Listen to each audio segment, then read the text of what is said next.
Good evening, everyone. Um, I just hope my voice is audible and you can hear me. Okay, let me just ask one of. Okay, fine, fine. So we are all here today for. It's like going to be a session on modernism and postmodernism. First of all, let me thank all of you for joining this journey together. It's like a start, and I am really happy that you've responded in this way. The point is what we are expecting today. First, let's get our expectations clear. The first thing that we should remember is that, um, okay, just 1 minute. I will admit the ones who are requesting.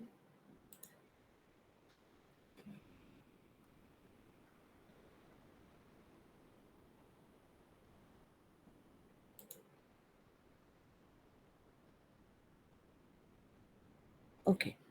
So, what we are expecting today? I won't be able to, of course, make you all experts in modernism, postmodernism, because I don't claim any such expertise myself. It is not possible to be expert in something which is, kind of changing its meaning every day.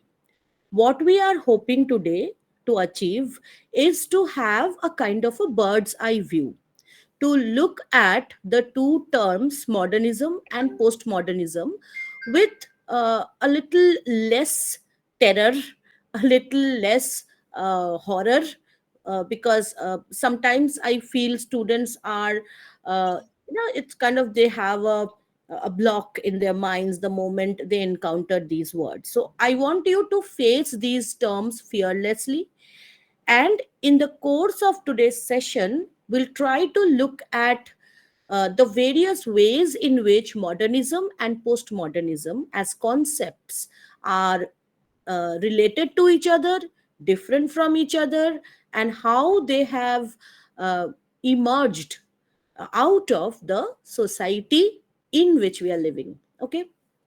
So I'll just share my screen with you so that we can look at some of the things I want you to understand. Now, let me tell you one thing. During the course of today's class, you will have many questions.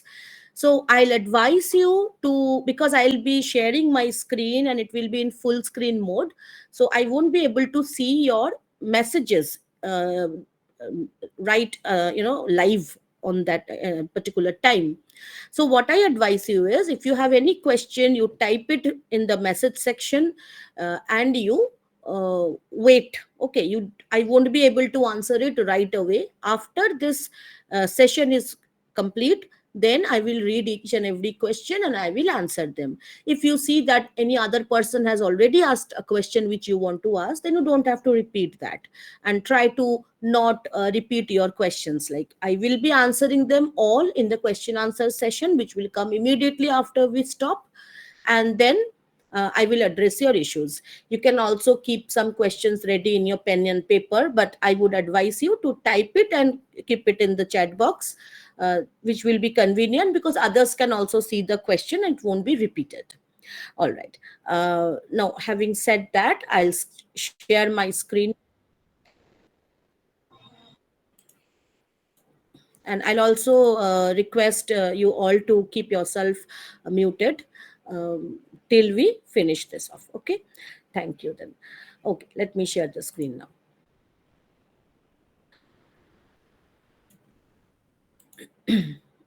I hope it is quite visible. Now, modernism and postmodernism. The main problem with these two terms is the part which says ISM. Okay, anything which has ism in it generates a kind of terror in us, because we are always thinking that it must have some dense theoretical idea about it, because ism means it has to have some conditions, it has to have some qualities. Okay. Therefore, we try to look for those qualities, that what is it that makes something modern. Now, the word modern is a very strange word. You know why? Because when Aristotle was living, all right, he thought he was a modern man. Well, there is actually a letter, an essay by Arnold on modern elements in literature. But Arnold, we keep him in the Victorian era, right? So modern means what then? Is it a historical word, or it's a word about a historical time period? Or is it a word about how you feel about yourself? When does a person call himself or herself modern? Obviously, when that person feels that the traditions, the values, the customs that he is born into are somehow not compatible with his thoughts. Which means William Blake is a modern man to himself, and every revolutionary thinker, no matter when he is born, is a modern man in that sense. Okay. Now, when I use the word man, please consider it as a generic name and not any gendered one. It is not man, woman, that kind of a man, but human.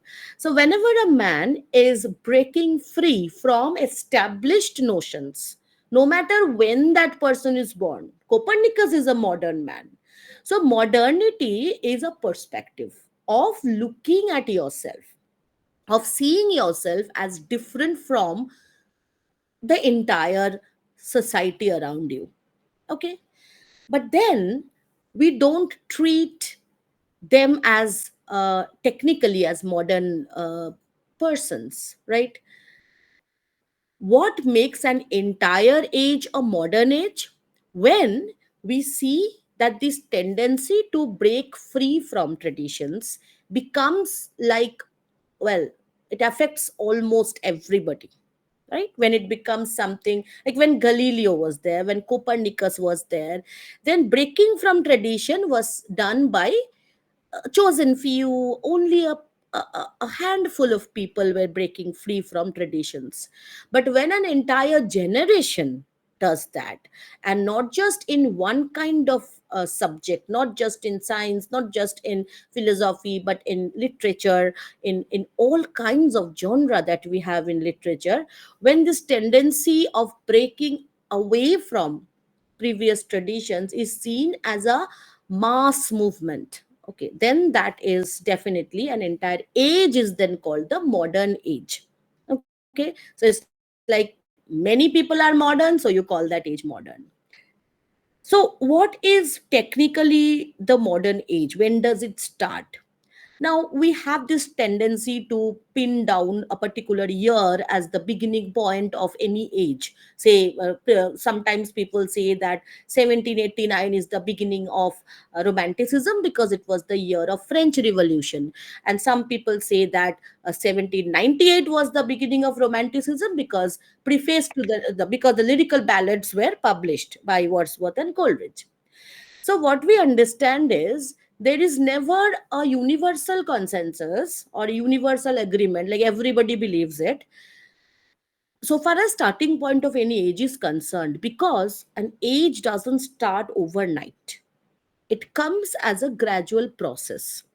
And therefore, for our convenience, we consider any particular year as the marker of this time the age started, that kind of a point. But it's seen that one age always flows into another, and it takes almost a decade, 10 years, sometimes 20 years, for a new trend to actually set itself. It's all about a trend, right? So, where does modernism begin? We can roughly say the first half of the 20th century. I personally feel that if you talk about historical moment, then I believe I would love to place the entire period between the two world wars as the modern period, technically. That is my perspective. Okay.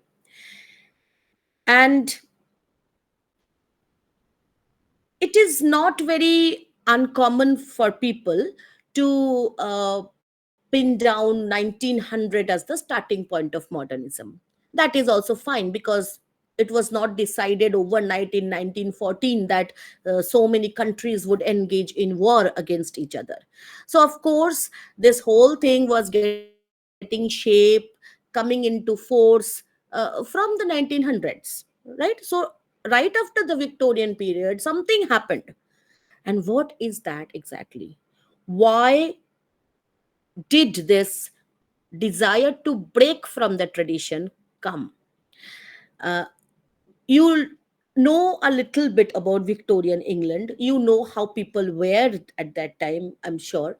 And it was more about sticking to your tradition, sticking to conservative worldview. That was a part of the Victorian thought process. And they were ruled by this very conservative queen. And at the same time, the irony of the situation was that this was also a time of extreme development so far as scientific developments were concerned. So we can come to the situation or the scenario that was there in the late 19th century, towards the end of the Victorian age, you can say. You are aware of the industrial revolution, and with industrial revolution there was this rise of capitalism, and colonialism was also there. The colonies were in full bloom, and at the same time people were moving from rural areas to city areas, so they were being more and more cut off from nature. You know about all this if you have read the poem Dover Beach, the sea of faith. Religious solidarity, religious security was going away from people's lives, and literature was reflecting these tensions. And there were, especially in the writings of Hardy, you find a kind of a nostalgia for a world order that is breaking down. So there was a preparation somehow in this world of literature, where we can see that tradition, value, conservative worldview, these things were highlighted in the Victorian England, and at the same time, in the writings of Dickens. Remember Hard Times, if you have read that. Uh, Even in Oliver Twist, we see how those writers, they were critiquing, they were looking at the negative sides of this kind of culture. Okay, what was happening in 20th century when it started? We know about the World War. And why is this World War so important when it comes to literature, or when it comes to philosophy? Um, we know that wars are sometimes very glamorized events. Okay, it's like we associate the ideas of patriotism, fighting for your country, all these things with wars, defending your people. But World War was such a thing, such an event, where soldiers were recruited across the world. Indian soldiers were recruited to fight the battle for English people who were actually uh, kind of subjugating the Indians. So you are going to fight for a country which is actually harming you. So you can't expect that to be a patriotic thing, right? And therefore definition of war, definition of chivalry, definition of this patriotism, these things were getting loosened up, destabilized. Okay, because now people were looking at war, at soldiers in a different light. The romantic, glamorous association of war with chivalry, with these knights defending the honor of the country, this was gone, because you were asked to fight somebody who otherwise was not your enemy at all. Okay, and the worst thing was that it was not a voluntary thing too. People were actually forced to get enlisted. And what kind of people? People who could have otherwise become poets, musicians, painters. Sometimes they really hated the idea of bloodshed, and you were asked to go and fight in the trenches, the muddy trenches, get killed. And kill each other in the process. So it was something that really jilted the entire consciousness of uh, thinkers. People were thinkers even in those days. And then what happens? Um, After the war, after the First World War, we see that there was this massive change in the way countries were governing themselves, change in models of governance, okay, social structures, gender roles were shifting. Why? Because when everybody was out there fighting the Great War, then who would take care of production at home? Who would take care of basic um, uh, you know things like marketing, and then office work? Who would do all that? Then the women folk, who were like kind of having this Bridgerton kind of a life in the Victorian England, they were forced to come out and share the responsibility.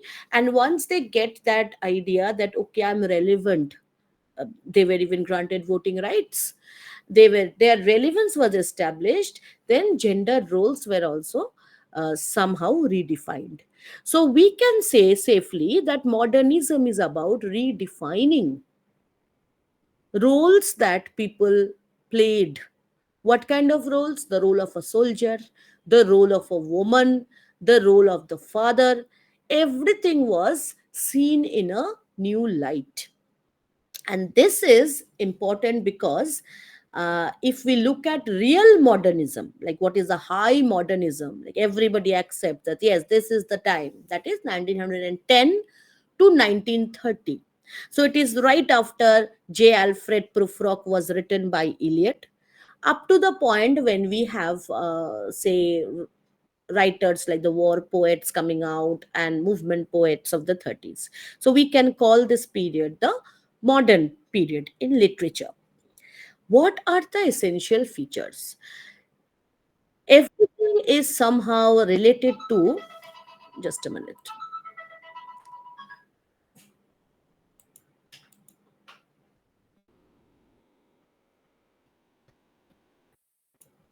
I'm just keeping on checking if any new requests are there for admitting, because we had sent it through Gmail, but all right, never mind. Okay, let's get back. So, we were talking about the connection between the philosophical idea of modernism and the social, political, economic conditions of Europe. Now, remember this statement I've made now, just now, that economic, political, social condition of Europe. This will come handy when we talk about postmodernism. So I will come back to this statement. Okay, so impressionism and subjectivity. If we talk about these things, then we were just talking about gender roles, for example. Gender roles, patriarchy, then how people looked at the idea of nation, how people looked at the idea of king. All these things were thought to be something very objective, which means uh, reality was considered as something which is not dependent on how you look at it. The romantics said that yes, if I look at the cloud, I'll see this. So my perspective is important. I am a subjective persona. I have my subjective position. That is something the romantics said, but they were dismissed as daydreamers by Victorian people, right? The subjectivity of modern people is not the same as the subjectivity of romantic people. Romantic people, they feel that they can add something to reality, adding strangeness to beauty. That was the concept there, which means there is a tree, and I look at the tree and I find it to be, well, I look at it as if it is my mistress, or it is my father. That is a romantic perspective. The romantic perspective or subjectivity does not deny that there is a tree. Okay, it only says that I look at it and I see my father there. Okay, but Modernism says that, and romantic said what? That this is my superior thinking. Like Coleridge said, that this is my secondary imagination, which is allowing me to, diffuse all kinds of ideas and perceptions and sensations and bring something new out of it. So, in a way, romantics were glorifying themselves. The subjectivity of modernism is different. Here, the writers, they do not assume any kind of superior position. They are saying that I see my father in a tree, you might see something else, you might not see the tree at all. So the different approaches to reality were considered to be worth trying. Experimentation was something that was seen. So there is no proper way of writing a novel, there is no proper way of writing a poem. Okay, so like everybody up till the modern age, in every age there was this tendency to prescribe a set of rules, if not prescribe, but at least talk about the what should be this, what should be that. Starting from Aristotle, he looked at Sophocles' plays and he said that tragedy should be this. Okay, because Sophocles wrote that. Again, you come down to the time of Coleridge. Okay, when he was looking at poetry during his time, and obviously he considered romantic poetry as the supreme way of expression, and he wrote, uh, if not prescriptive but descriptive ideas about how imagination should be, how a poetry should be written. And then we have Eliot in the modern age. What was he doing? He was also giving certain kind of prescriptions, and he was in those prescriptions he was trying to tell that uh, tradition should be there. When you write, I keep on saying this in so many videos, it's like I say this every time, that no poet, no author writes out of the vacuum. It is always a situation in which a poet is writing. So modern poets like T.S. Eliot, when he is writing about literature, he says that a poet is always under the influence of a literary past, a literary tradition, but he should exert his individuality as well. So it should be kind of a balance between tradition and individual talent. And how you maintain that balance makes you a great poet. So modernism was not about negating tradition entirely, it was about blending tradition with new perspectives. Okay. Now, what about the genres? We have, as again, I'm going back to Aristotle, he clearly says that tragedy should be this is comedy, this is like epic. So he has defined these genres, and again, many poets, many critics down the ages have redefined those genres, but everybody uh, always held this view that you should be able to separate one text from another generically. I mean, a poetry should look like poem, uh, a drama should look like drama. Okay, so there were certain conventions that were faithfully adhered to up to the time of the Victorian times, right? It was during the modern times, because see, genre means, or it is also pronounced actually as genre, but I say genre so that you remember the spelling. It is Genre. Genre means tradition, what you are supposed to write, how you understand that something is a poem, something is a short story, that is genre. Okay. Now that means if you are accepting that genre is a defined thing, that there is a way to understand that this is a poem, That means genre is equal to tradition. But modernism is challenging tradition, redefining tradition, which means it will redefine genres. How you redefine genres? You simply go on experimenting. So, experimentation is the key word in modernism. And how did the modernist writers experiment with genres? They blended different modes. You make the drama look like poetry.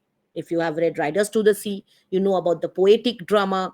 Poetic drama had been there since time immemorial, but it was popularized as a fresh movement. Okay, so again, there were poems which looked as if they were part of a dramatic movement. Now, it was already seen in Browning, and I'm not saying that Browning is a Victorian poet at all. Browning was born in a wrong time. He should have been born in the modern times. He actually was popular in the modern age. Nobody read Browning in the Victorian times. So Browning is again that kind of a person who is an exception, born out of his time. So that's why he has so many successful dramatic monologues. Dramatic monologues are a kind of a blend of genres, you can say. Again, there are novels which read like poetry. Poetry doesn't look like poem, because in our mind we have this feeling that poems mean something which rhymes, something which has a rhythm, which has a structure, which looks like it is shaped like a poem. But with modern poetry, we see an alteration, a change in the way poetry is seen. So there is a blurring of the distinction between genres because of subjectivity. So all the points are related. And therefore, how are these distinctions brought about? Suppose you're writing a novel. What do we expect of a novel? That it will narrate something. Novel is narration, and narration means there is a narrative voice, right? And it will go on telling you, it will have a storyline. This happens, after that this happens, after this happens, so a sequence is expected. Modern fiction, especially when we'll talk about fiction in particular, we'll see it breaks away with this idea of continuity. Suddenly you are brought to taken away to the past, suddenly you are pushed forward into the future, sometimes inside the dreams of people. And narrative doesn't give you the security, the assurance of passage of time in a chronological manner. Everything is fragmented, broken. And there is this beautiful line in the wasteland: these fragments I've showed against my ruins. Okay, in wasteland we have that line. So it's like these writers were looking at tradition, looking at value system, everything of the past world order as fragments. And they are taking them, joining them, making these collages, which makes it look very different from the traditional forms. But this is again what makes them different from postmoderns. I will come to that, don't worry. So you have to remember that there was a fragmentation of forms. So with breaking the forms, the genres, the discontinuity of narrative was there, and a tendency towards reflexivity. Reflexivity is a very important concept. What is reflexivity? Reflexivity means when in a play, for example, there is this drama, a particular play, where that play is able to look at itself, talk about it as a play. It is as uh, if you are an audience and you go to watch any play, then what do you expect? That the stage will be there in front of you, and you will be allowed uh, this imaginary world, and you will forget that the people on the stage are acting. That is what we expect in a play. When we go to the movie, the same thing happens. This is called suspension of disbelief. Disbelief means I look at a man on a stage, he is hitting another man or stabbing another man with a knife, right? I know that this is not happening. I know that this is not real. This man is not killing that man. But for that moment, while I'm watching that play, while I'm watching that movie, I am suspending, I am removing my disbelief, and I am believing that. Coleridge loved these complicated word games, so he used that phrase, suspension of disbelief. Okay, it was Coleridge's idea. But when you're going to watch a modern drama, you will be constantly given this feeling that you are watching a drama. When you are reading a modern novel, you will constantly understand that this is a made up thing. And then you would be, you know, there sometimes there is a direct communication between the audience and the characters. Sometimes there's a communication as if the poet is talking to the listeners or the readers, and it gives this uncanny feeling that you are pulled inside the narrative. And that is again the part of experimentation, as I was talking. And why was this happening? Why do we, who does this, fragments, collecting fragments. This idea of fragmentation is what? You are presenting reality as broken pieces. Now we all had, many of us had scrapbooks when we were young. We perhaps used to paste down things which were important for us. So when we talk about presenting literature, suppose somebody is writing a poem, like for example, Wasteland. In Wasteland, what is T.S. Eliot doing? He is collecting references from time immemorial. He starts with Dante, takes up Shakespeare, a little bit of Andrew Marvell, this and that, and this and that, and he makes a collage. Which means what?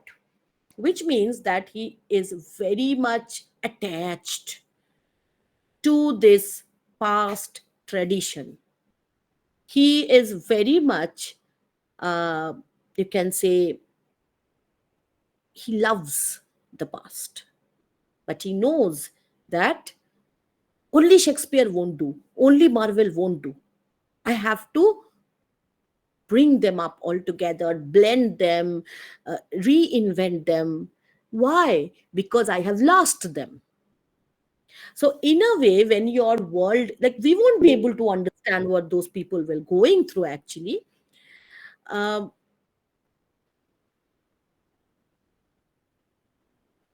we will understand it better if we think it in this way, that there is a despair with the world around you.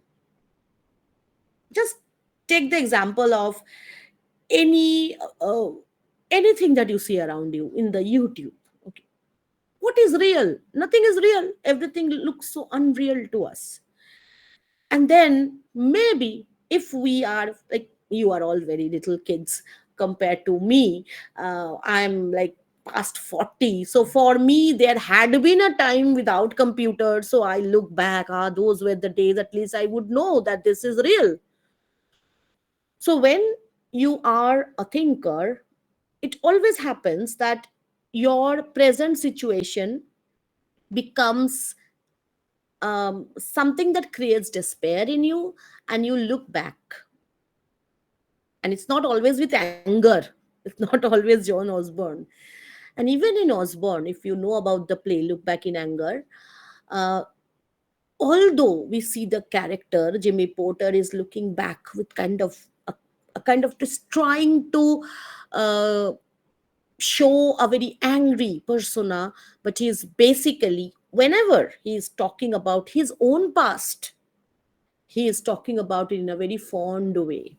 So there is a note of nostalgia, which they don't want to admit. Okay, they say we are fighting against tradition, we are oppressed by tradition, we hate tradition. But at the same time, they actually hate the idea that, well, that Arnold said that sea of faith is gone. And so there is a tone of lament, pessimism, despair about the world, nostalgia about the world. I will show you one painting here. It's basically a collage, and Kurt Schwitters, who was famous for his collages, uh, this is one of his creations. You would notice that this is a work of art. And in this work of art, you only find fragments. Fragments of what? Fragments of advertisements, past newspaper articles, and he is uh, adding everything up to create one whole. So the idea of Kurt Swishers is that a whole is possible if we join fragments. And these fragments are made out of our memories, our experience, and we can join them together when we can have a work of art. So this is a very vital representation of what modernism is. I would say this is the best expression of modernism: fragmentation, and at the same time a kind of trying to find the cosmos in chaos. Okay. And then when we come to the philosophical aspect of, like, we can't separate literature from philosophy. It's so intrinsically related. And without talking about Friedrich Nietzsche, it would be an incomplete session.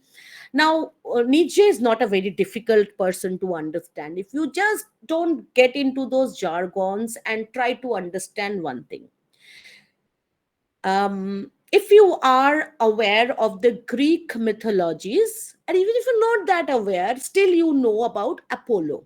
Apollo was the sun god, so he represents positivity, right?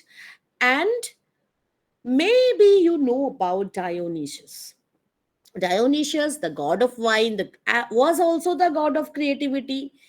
Nietzsche was trying to say that there is a general tendency to prioritize Apollonian.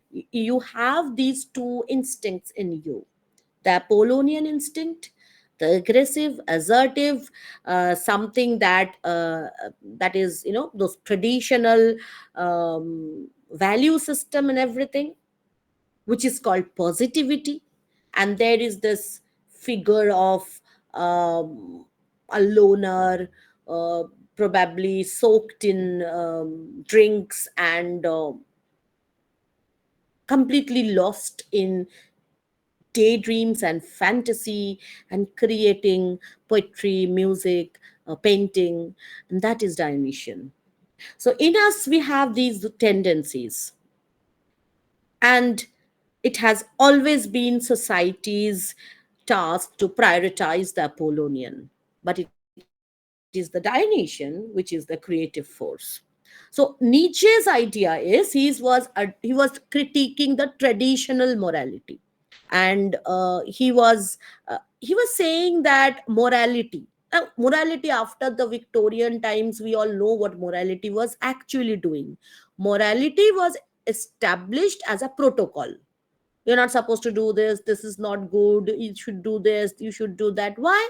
To perpetuate a kind of system in which governments were happy that, okay, uh, these set of rules will not destabilize people, so they will not destabilize me. So morality was actually used, morality and religion, and they were constructs, and they suppressed the Dionysian, the human potential. Okay. And he also talks about will to power, that everybody has a kind of a survival instinct and at the same time a pursuit of power. Sometimes it's an aggressive one, sometimes it's a subtle one, but it is always there. The will to power is more like a will to survive. And the most important concept of Nietzsche is the concept of Ubermensch, or you can say Superman, Overman, and you see that reflected in the plays of George Bernard Shaw, especially in the play Man and Superman. And what is this Ubermensch? Ubermensch is, it's a type of human who doesn't care for conventional morality, who doesn't care for what you make of him or her. They have their own values and they stick to that. It's not that they are valueless. It's not like he is talking about anti heroes. In a way, anti heroes might be Ubermensch, provided they stick to their system. So, one thing is for sure that whatever this Overman or Ubermensch believes in is a consistent thing. Maybe some Ubermensch, somebody who has emerged to that level of superhuman existence, believes that um, patriarchy is a bad thing, and they stick to that. That means what? They know that there is something called patriarchy, and I am against it. All right. Which means that no matter how revolutionary Nietzsche was, he was at least saying that there is something called conventional morality and religion, and they were constructs, which means it was not something like plants taking carbon dioxide, converting them to oxygen. It was not something naturally done, it was something constructed. Okay. Later on, this whole idea of things being constructs, this also is taken up by feminists, which we will be seeing after a little bit of time. um, so we can say that for modernism, especially Nietzsche's idea of individualism, that an individual, he takes his life in control. He will decide which values he will take, he will decide which values he will discard.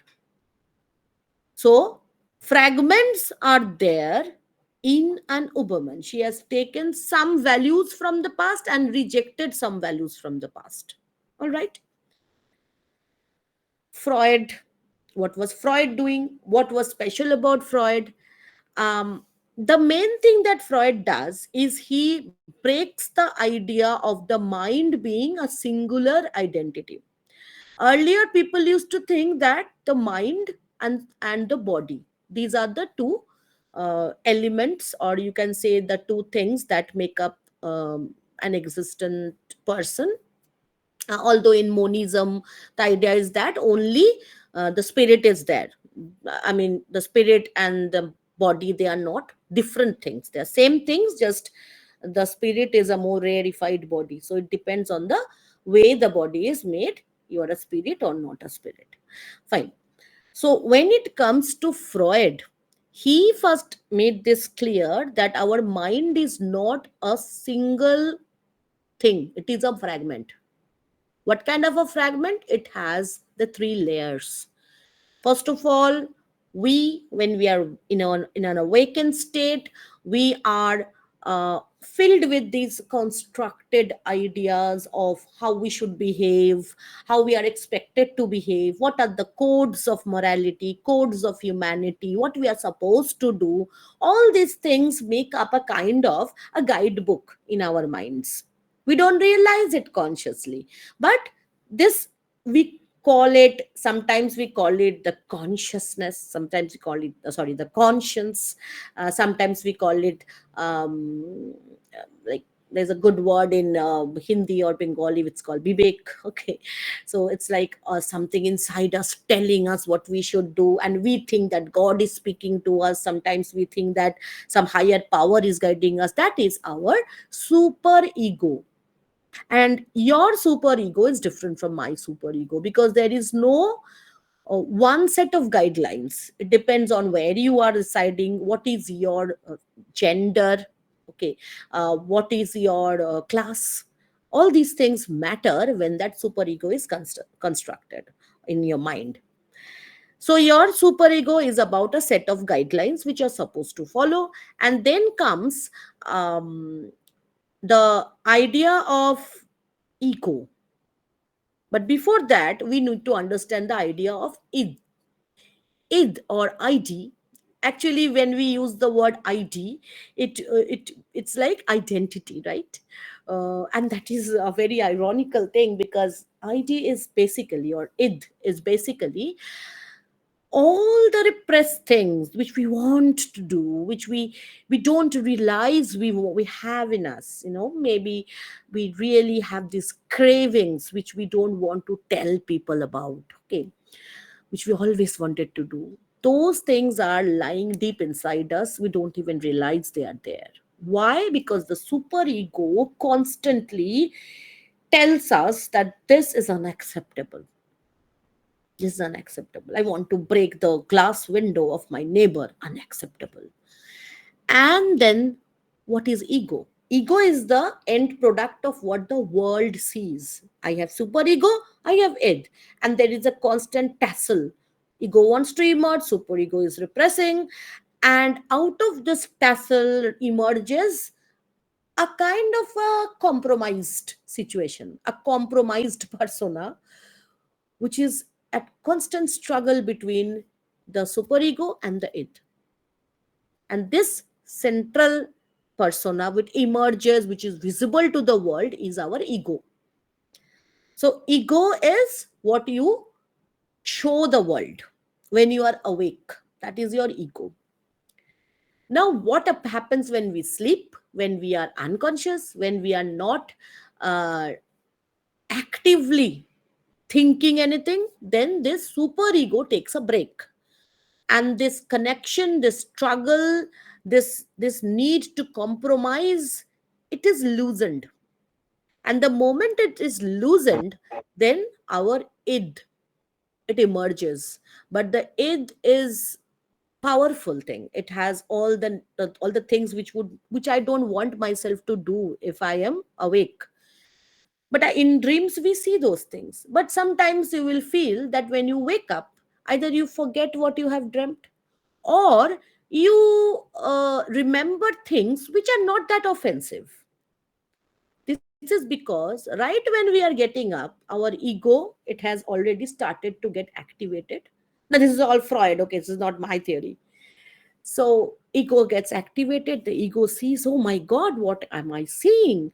And or the superego, and this right at the moment of our waking up, it changes the faces of our dreams.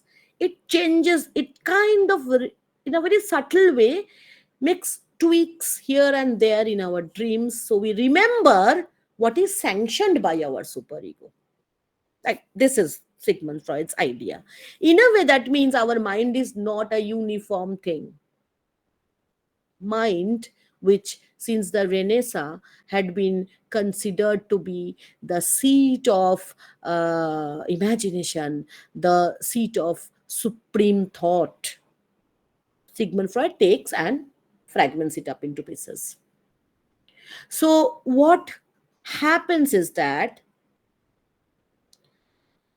literature, which was supposed to be product of a thinking mind, a poet writing a poem, a dramatist writing a drama, now becomes a product of a fragmented mind. And then we begin to look at the author differently. Ah, there is this Oedipus complex in Sons and Lovers because D.H. Lawrence had this kind of strange relationship with his mother, which he probably repressed in himself. This is the way we look at things. And it happened that way.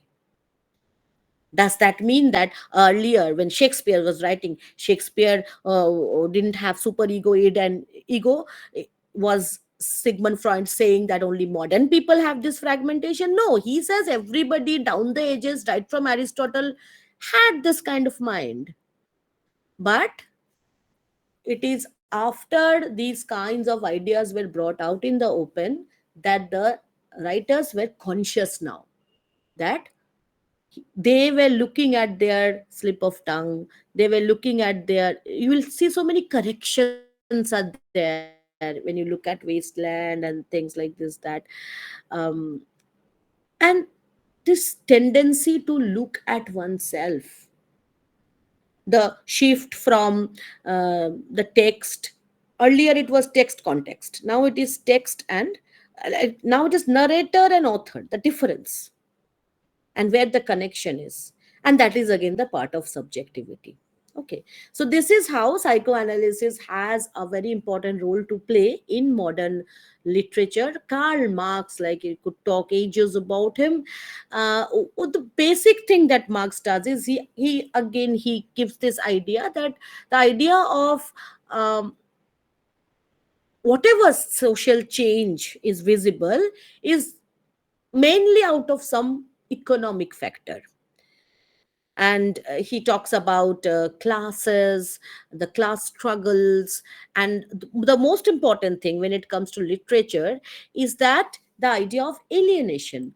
And what is the idea of alienation that Marx gives? That when you are working to produce something and then you sell that product and you get the price, it gives you a satisfaction. um, but what if your labor, your action is not translated into profits that you incur, but somebody else does? Then, of course, you are alienated, you are separated from your labor.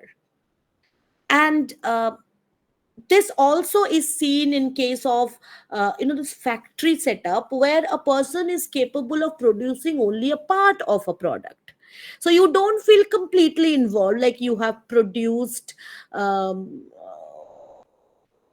an entire machinery. You only simply you maybe you have produced some one particular kind of screws, so that makes you alienated from your production, and that makes you dehumanized. You become like additional mechanical tools. And how is this relevant to literature? Literature is about a it is the it is something that is always linked directly to the producer. Who is a producer of literature? The writer. You can never have alienation so far as the writer is concerned. But with Marx's idea, we can go on to the next level, especially in postmodern context, how the author is also alienated from his text. Okay. And then we talk about The Death of an Author by Rola Barthes, where it says that the text after its production, it becomes the property of the people who are reading it. Doesn't matter who wrote it, why he wrote it. So that is again going beyond Sigmund Freud. Sigmund Freud is saying that understanding a text, he actually makes a very decent study of different stories, especially by Edgar Allan Poe, and he makes us very it makes it very clear that the author's subconscious is very active or very important when you are to understand how a text is proceeding. So anyway, with Karl Marx, we have this idea that uh, the tradition of capitalism, like he was also looking at uh, these various isms, capitalism uh, particularly, as something that has to be attacked, and we have to establish a classless society. Class means you are categorizing, just like you are categorizing genres, poetry, drama separately. Similarly, society is categorized. The moment you stop categorizing, then it will be a ideal classless situation. So everybody here, you see, they are aiming for an ideal situation. Okay. And then we have Bergson.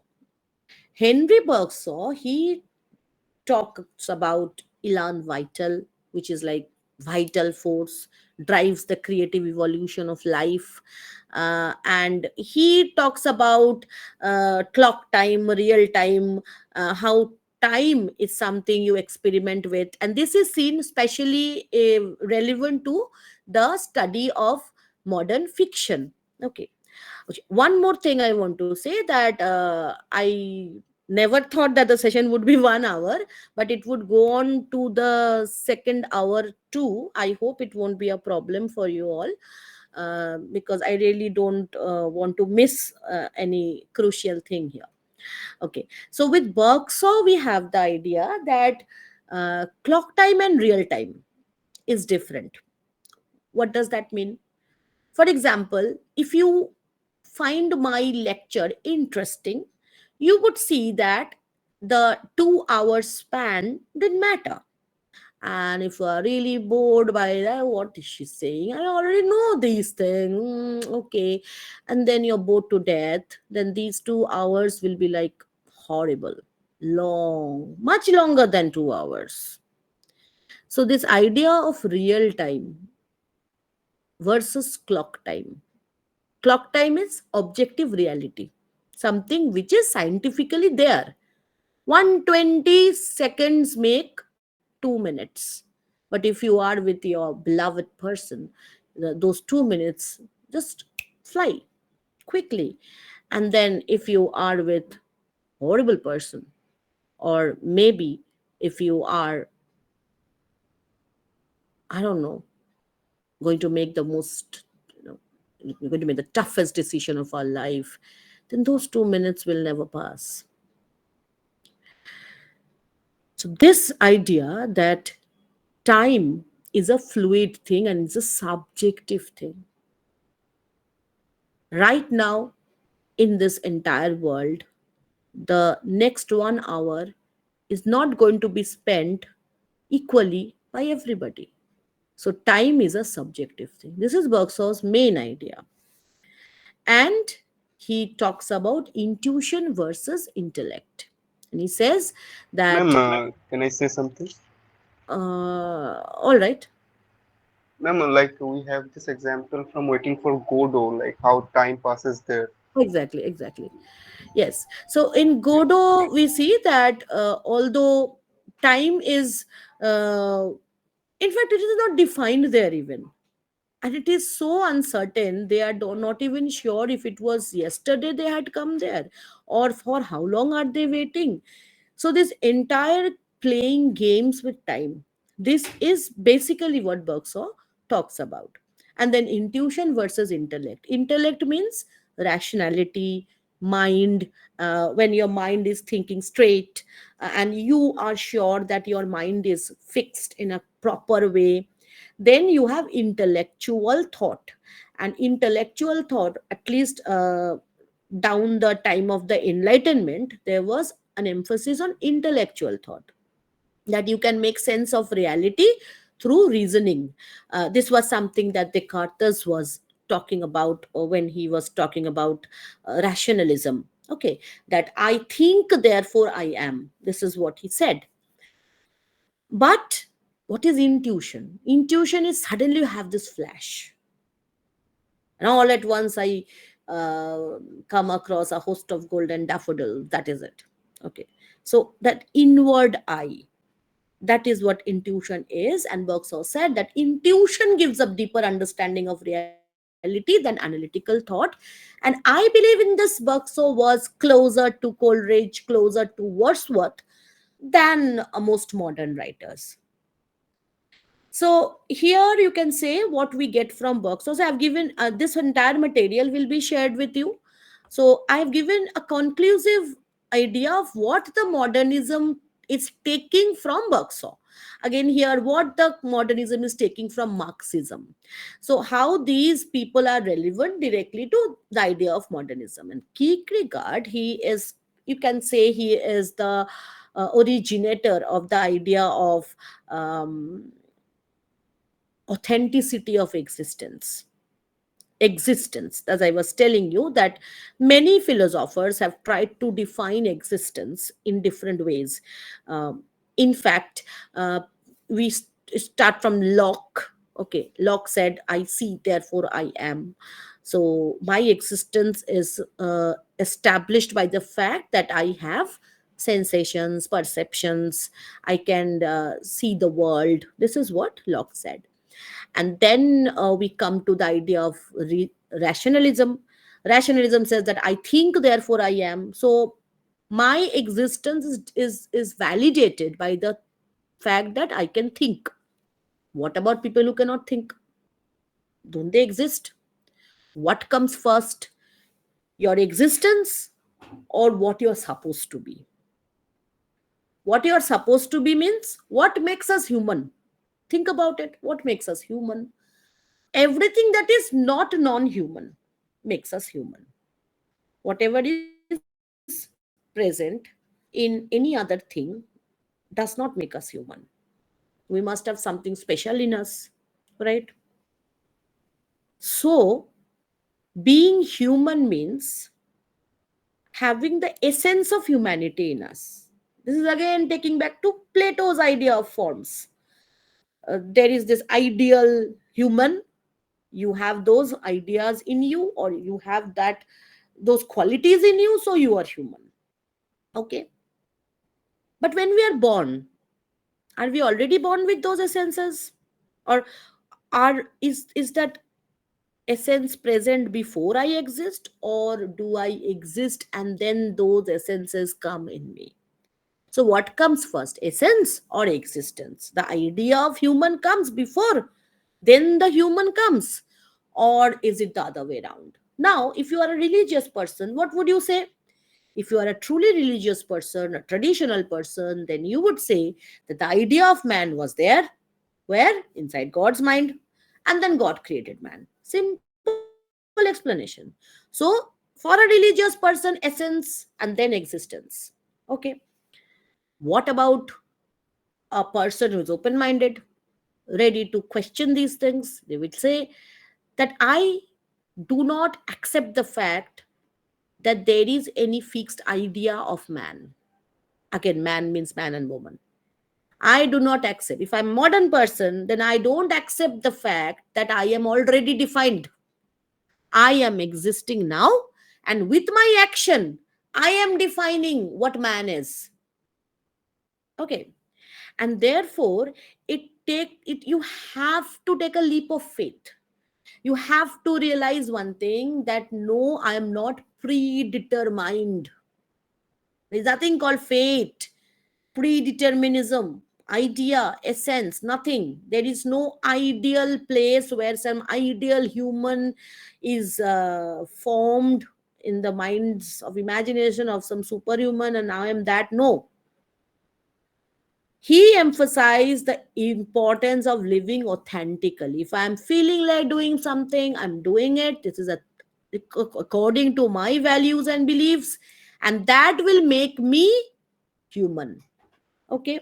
So this is what we get: the individuality here, authenticity here, and this is very much in tune with the idea of searching for meaning in a fragmented world.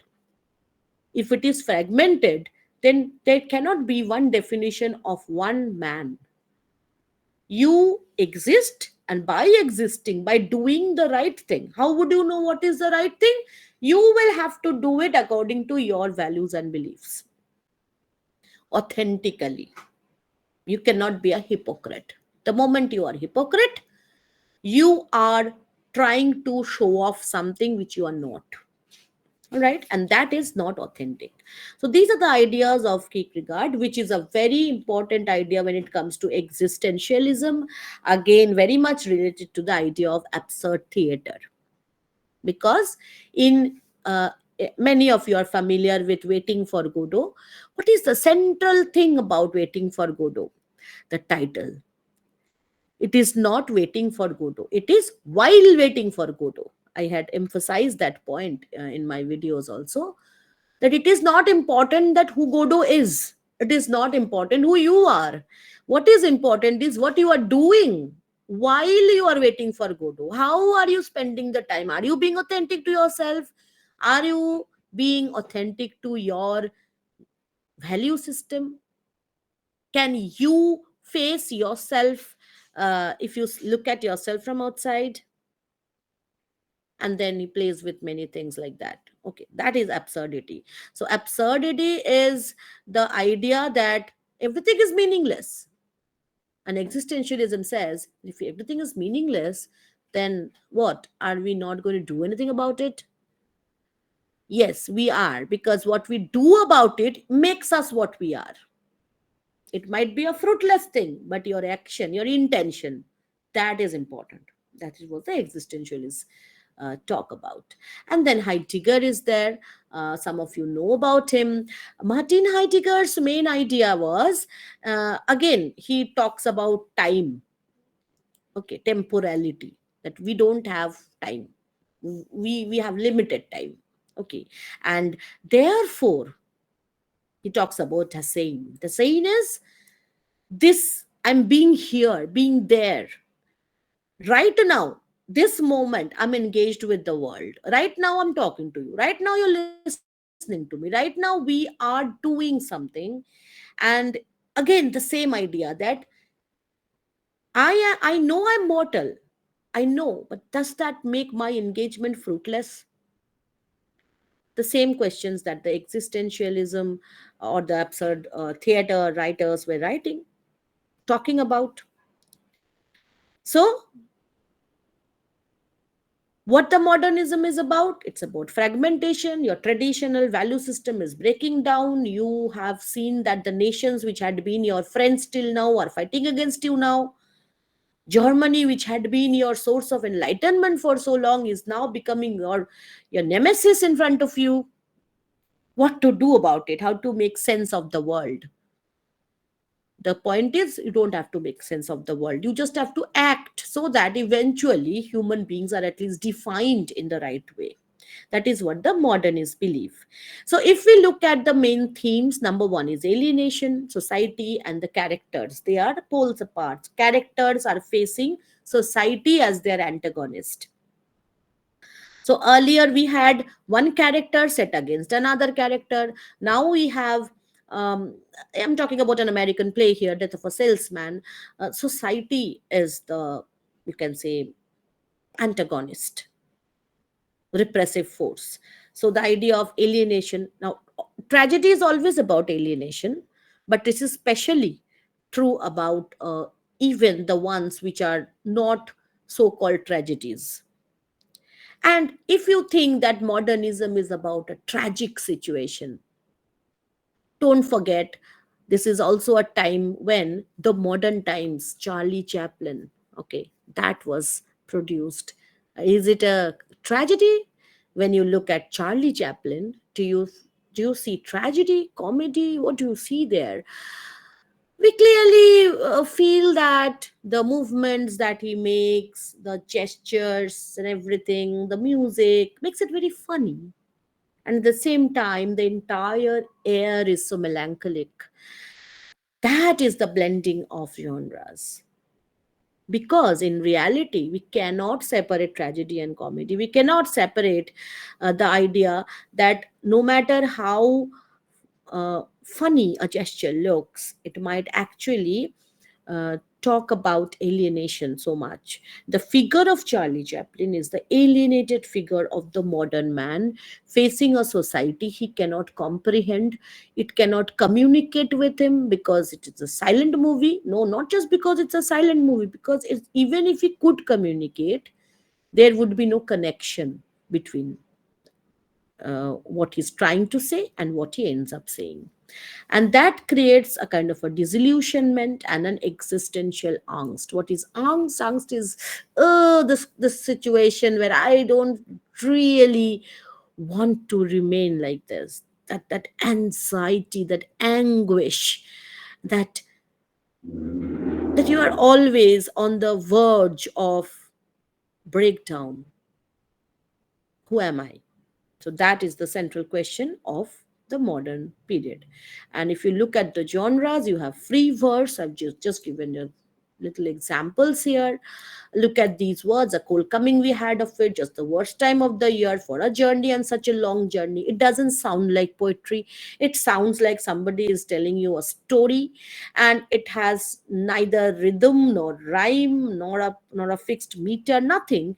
But it's by T.S. Eliot, so it must be a poem because it looks very much like a poem.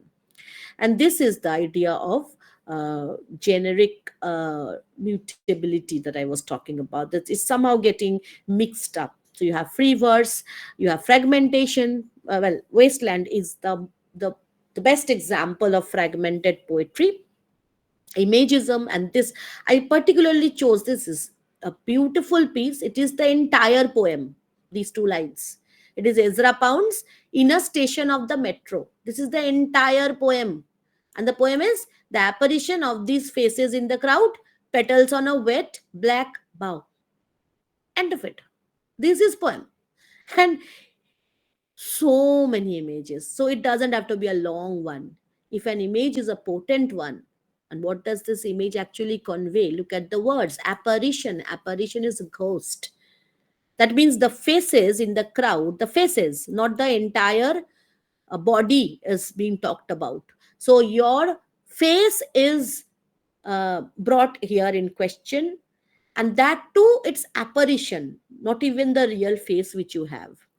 So it is about fragmentation. You are not seen as a whole human body. This is again a very recurrent idea in Eliot. In Preludes, you see hands and feet and these images. In Wasteland, in Hollow Men, eyes and eyes and eyes. He talks about eyes there. So face represents a fragment of a human being, which is not even the real face. It is the apparition, which is like a ghost. It is just not the real person. The crowd, look at these words. So what is a crowd? A crowd is a place where you feel suffocated, you feel that your individuality is gone. Petals, the word petal, that brings a kind of a, you can say, a feeling that okay, there is something good about it. Maybe we are going to face something beautiful here, see something nice here, because petals, the word, not even flowers. See, here also there is a fragmentation, but it is not on a green tree, it is on a wet black bough. So then what is here? What Ezra Pound is doing is he's playing with your idea of petal. In your mind, you know that petals means greenery, beauty, nature, brightness, relief, escape from this bad society we are in. So he knows that you have this in your mind. And then he plays with that idea and says that no, in this modern world, this is not possible. In the past, it could have been possible because then it was a restorative thing. Now it is not a possible thing to go back to. Okay, this is what he is giving you. But only in 2 lines, he gave you so many things. See? And therefore, we also have symbolism, allusion. Allusion is when you refer to any other work of art, that is allusion. And I have already talked much on subjectivity and individualism, and these are some of the other concepts that we have already touched upon them, so we'll just move on. Now when we come to drama, we have realism and naturalism on one hand. So on that is the beauty of modern drama, that on one hand you have absurd drama, on the other hand you have realism. A realism, if you look at the Doll's House and then eventually you look at Shaw, then you would see that authenticity of representing the reality as it is on stage. And naturalism is a step ahead. Naturalism is more like if you are to shoot a film with a handheld camera and actually move around with the person. So you don't want to imitate reality. You're actually being real there. It's almost you make it look like a vlog. So that is naturalism. And then in modern drama, see the idea is, since you are literature students, you have already read a number of texts which are modern. So the idea is whenever you are confused, you think about the text you have read and then try to understand what is common. What is common between Shaw and Ibsen? Or what is common between Eugene Ionesco's, okay, say Rhinoceros and Waiting for Godot. So the idea is there you have sometimes you have non-linear narratives, sometimes you have absurdism, sometimes you have focus on the individual. In the Rhinoceros play, you are focusing on what that protagonist is doing at the end of it. And then a very important thing is breaking the fourth wall. This is again related to the idea of how you are breaking the convention of the fourth wall. What is fourth wall? In a play, when you go and watch a theater, what does the stage have? The stage has a background and it has two wings, okay, left and right. What about the space or that imaginary space where the curtain comes? When the curtain goes away, like when you can look at the characters on stage, the curtain still remains. It's an imaginary curtain. It is like something is happening inside a TV screen. That is how we look at the stage. But with, especially with epic theater, with people like Bertolt Brecht, and many such other practitioners of the epic theater genre, what they did was they made the audience continuously remember that they are watching a play. That idea of suspension of disbelief, that was played with. How did they do this? They, just step out, talk to an audience, a member of the audience, and you would say that that was done by the chorus also in the Greek tragedies. Yes, but the chorus did not actually look at the audience as if it was talking to one person in particular. It's like the audience, right, when the audience is lulled into this security that I'm looking at something which is not real, which is not real, which is not real, sorry, which is real, which is real, which is, I have kind of started to believe that I'm looking at something real, then suddenly one of the characters will start talking to me. You in the black coat, do you think this is happening? You in the red pajamas, would you keep my friend at your place for some days? That is the kind of question they are bombarded with.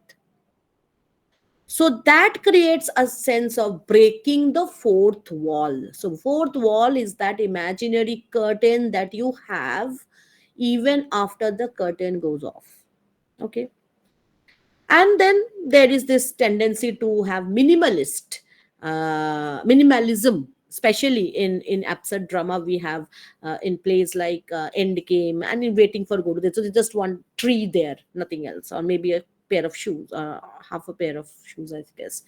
So it is clear that why is minimalism used? Because it's a tendency to draw the attention on characters and dialogue. Okay, so that is the important thing here. Minimalism is experimented with, and even in films. uh, I really love, I would love you to watch the movie if you can get hold of it. uh, okay, I'll give you that list later on. Let me come down to the next part now. So after this, we can come to the innovative use of language. Now, these are very obvious things because uh, if you are to experiment, the language is the only thing you have to experiment it with, right? How else would you experiment with? Yes, Harold Pinter experimented with silence also. So not just with what you speak, but with what you don't say. How, for how long are you silent? And this, it's called Pinteresque pauses because he made it so popular. Those were also used. And again, the mix of genres, we have poetic drama, we have a lot of narrative elements coming in. Okay, these things were very much evident. In fiction, the same kind of things were happening. You have stream of consciousness. What is stream of consciousness novel? Where a set of events are narrated to us, but not as they actually happen in real time, but as they are thought about by the character who is thinking about them. And that too in a very subconscious way. It's not like I'm consciously trying to think about something and then writing them down. So this is the way in which Virginia Woolf, James Joyce, these people wrote mainly. And the best or the most complicated example of stream of consciousness is, of course, Ulysses. And the most beautiful, I would say, I really love that, is Mrs. Dalloway by Virginia Woolf. Uh, in fact, ironically or interestingly, both Ulysses and Mrs. Dalloway, they talk about one single day, and they talk about what is happening in the minds of one single character. And yet there is, change of perspectives, focalization, all these things. So stream of consciousness means the narrator is not able to control what is going to be narrated after what is narrating now. So narrator's power is reduced. It is like an automation. You don't have control over what you're going to say. And therefore it leads to fragmentation, because that is how we think. We don't think in epic sequences, we think in fragments. Like right now I really want to have a sip of water, and then suddenly maybe I'll think about something else. So this is how our consciousness works or operates. You can go through these points at your leisure time. Most of these are already covered by us. Another thing I want to talk about, just a minute. Another thing I want to talk about is ambiguity and open endings.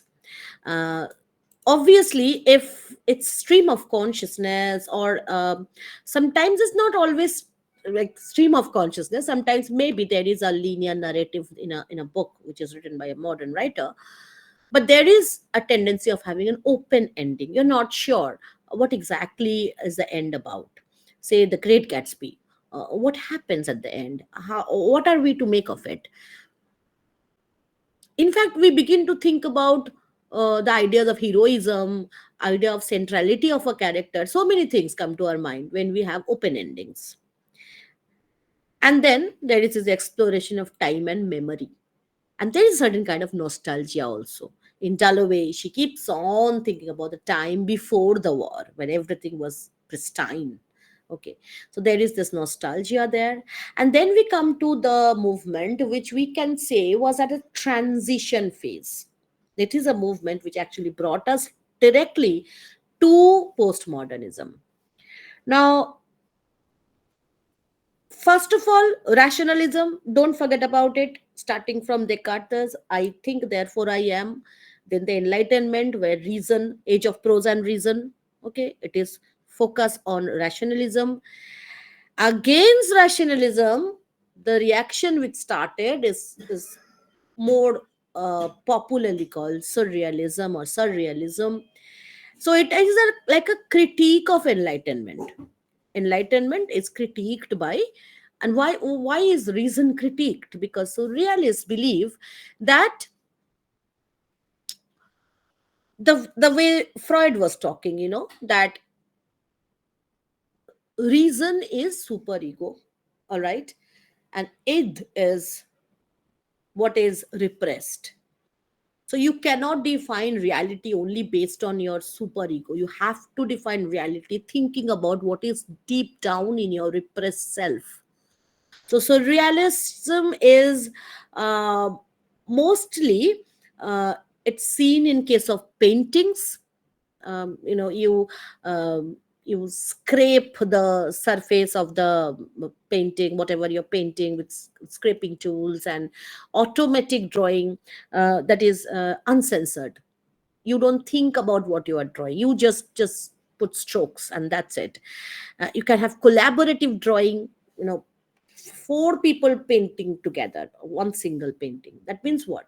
It's not, you are not relying on one person's superego, all mixed together. Okay, and that is creating those fragmentations. All right, because fragmentation is reality according to the surrealists. And therefore they assemble things, make artworks and all that. I want you to look at a painting here. It's by Jean Miro, and it is, see how it is. First of all, it's fragmented. You don't have any meaning out of it, but you have familiar shapes here, which you can make. This kind of a chair, this kind of a moon, and then this moon has a beautiful face. And what, these are two people, I don't know, this is a face here, this is a wheel here. So you're creating a very unreal thing out of real things. And that is what surrealism is. It is something which is not always visible in front of us, but then presented through artists' imagination of collecting fragments. Remember that collage I had shown you earlier. Again, look at this biomorphic image. It's like something is morphed means it's distorted.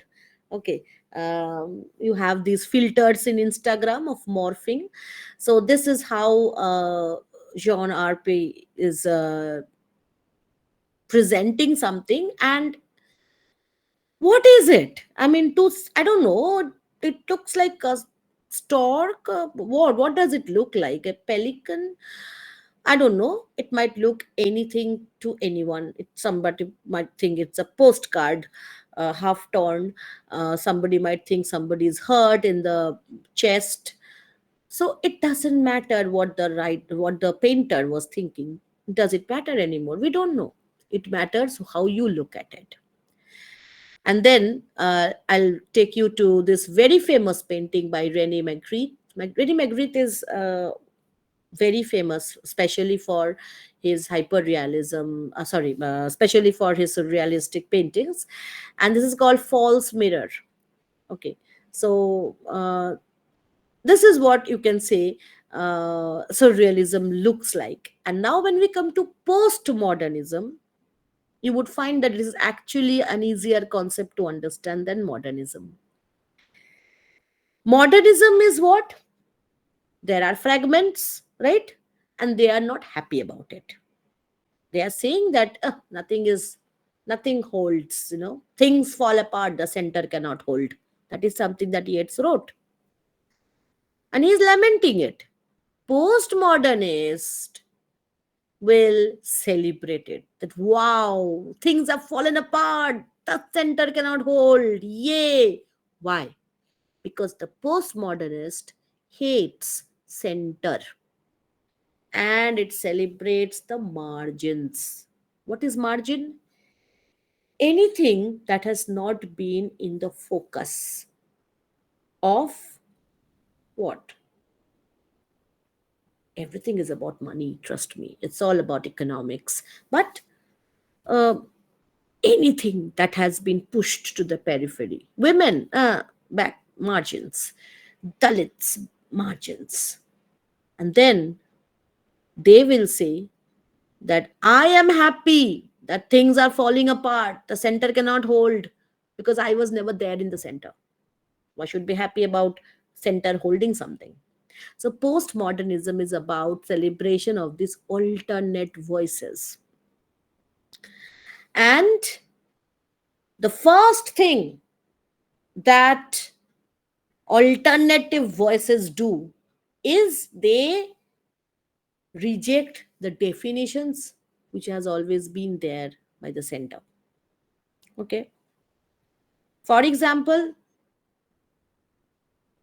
if you are a postmodern person, you would say that a woman is not about a person's sexual identity, but about a person's gender. So, what is a postmodern person doing?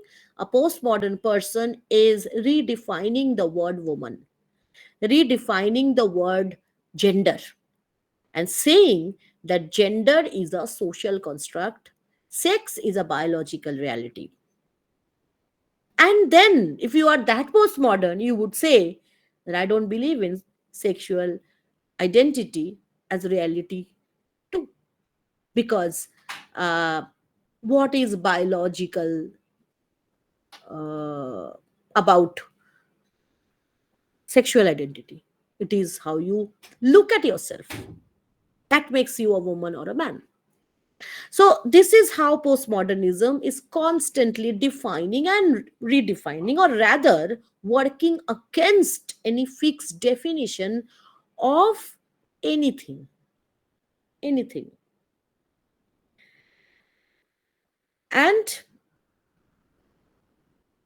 because everything is subjective in postmodern thought, nothing is fixed. Therefore, you can say that you cannot reach any one single reality, right? It's like one person's freedom fighter is another person's terrorist.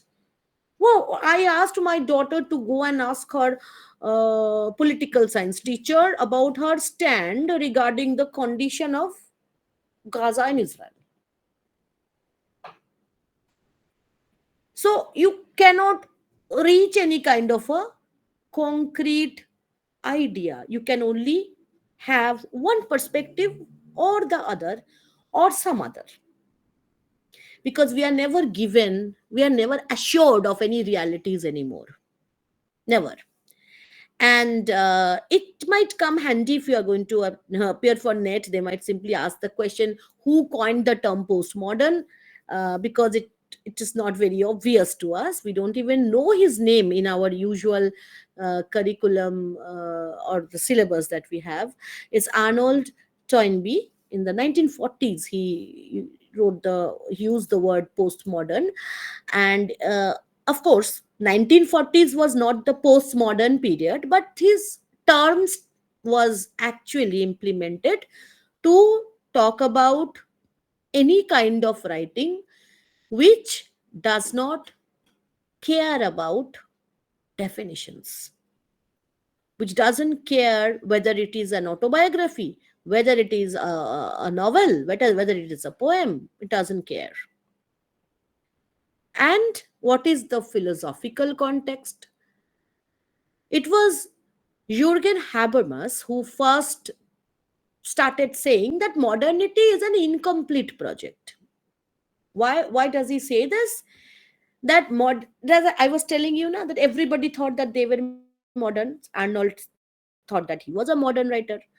So modernity was not something that started in 1900s. It started with the Enlightenment, because they were also rejecting something and proceeding with something to improve human society. And then came the Enlightenment project. You have Kant, Voltaire, Locke, Hume. We had already talked about them. And then we have French Revolution, and everybody was thinking, yes, now we have the right kind of thing happening, utopia. And then everything is gone, disillusionment with it.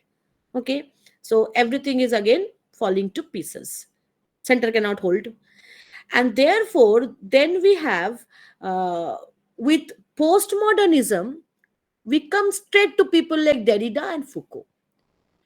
If I have to simplify Foucault, if, I don't know if that's possible even, but still, I think what he basically says is something which you already know, is that history is not a set of, well, uniform, objective realities, but it is, or other reality, it is actually representation by historiographers. And it keeps on evolving based on who is in charge of writing it. And he talks about the idea that how is power wielded, who is powerful, any person who has knowledge. And he's not talking about knowledge as in gyan. He's not talking about anagnosis kind of knowledge or gnosis kind of knowledge. He is talking about knowing a person, knowing a situation, knowledge of the weaknesses of your enemy, knowledge about the tendencies of your consumers. So you now understand why you have so many surveys and ratings and feedbacks required of you, because Amazon, Facebook, Google, they love to know you, because if they know you, they can be powerful, because they would know how to make you stick to that screen. If they know you, they would know which channel to recommend right after you watch something, so that you keep on sticking to watching YouTube. So knowledge is power in a way. At the same time, who has this power? Is there one single person who's very powerful right now? No. Power does not come from any one single entity.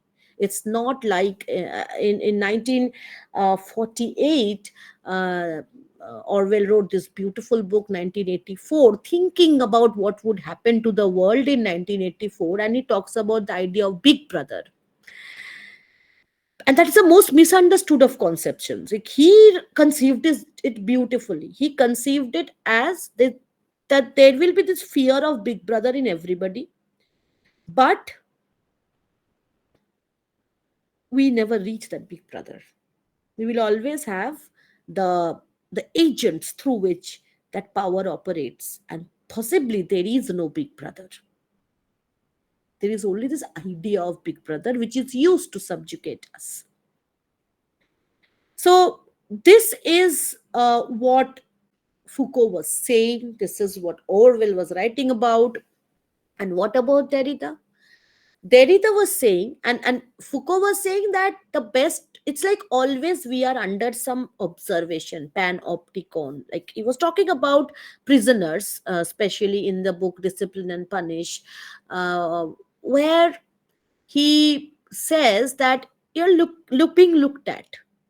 So when you feel that your privacy is compromised by any app, by any scenario, then that is because that scenario, that app is trying to exercise its power on you.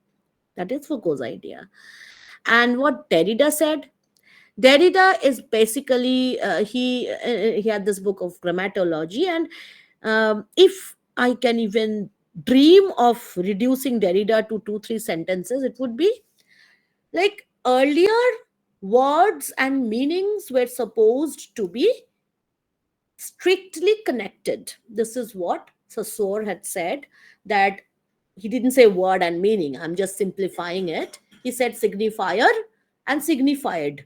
Signifier can be a word, it can be a symbol, suppose a plus sign, red colored.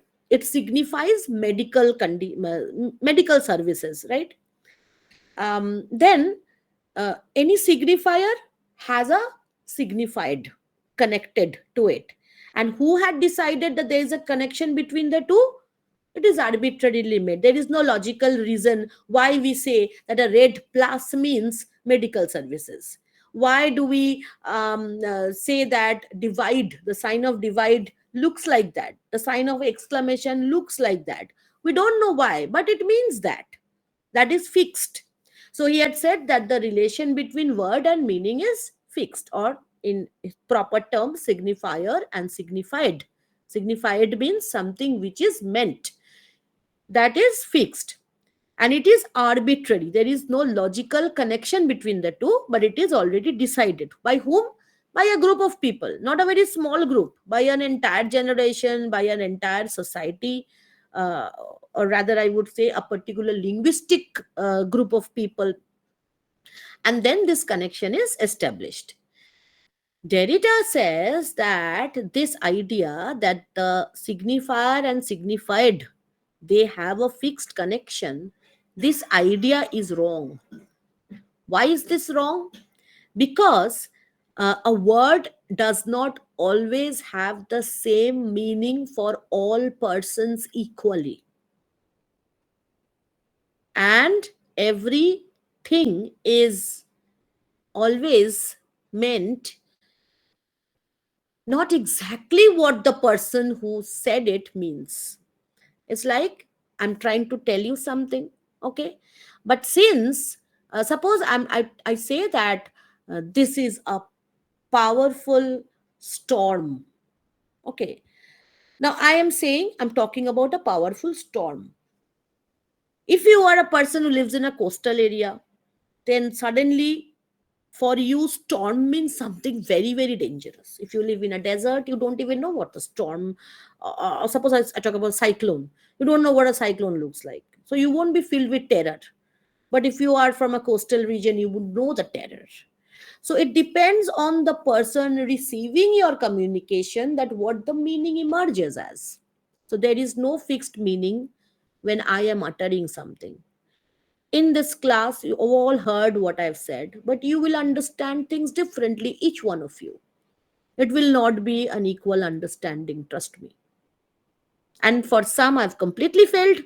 For some, you might have that even wow moment at times. Ah, this moment, I love what she said.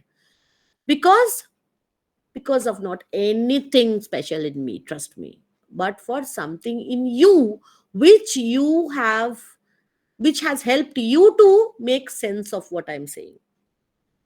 If I am appearing nonsense, it's not your fault, I would say, but it's because in your minds, the words that I am saying, the words that have certain meaning in my mind, do not have the same meaning in your mind.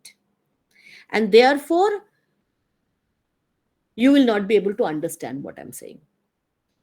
And you will never be, even when you are understanding everything I'm saying, you will never be able to understand exactly what I understand by what I am saying. And this is called difference. There will always be a difference. The word difference, it has, I'll just write down that word for you here. It has this accent sign here. I'm not able to do that here with PDF. But difference, this word has two elements in it. It has the two elements. One is differ, that means different from. Suppose I'm using a word, okay, suppose I'm using a word like the Bible. Now, I'm not a Christian, so the Bible is a text for me. But if you are a very devoted Christian, the Bible is the Bible for you. Okay. And therefore, it has a different signification for you. So there is a difference between the way I look at the Bible and you look at the Bible. So when I say the Bible and you hear the Bible, they are different. The word means differently.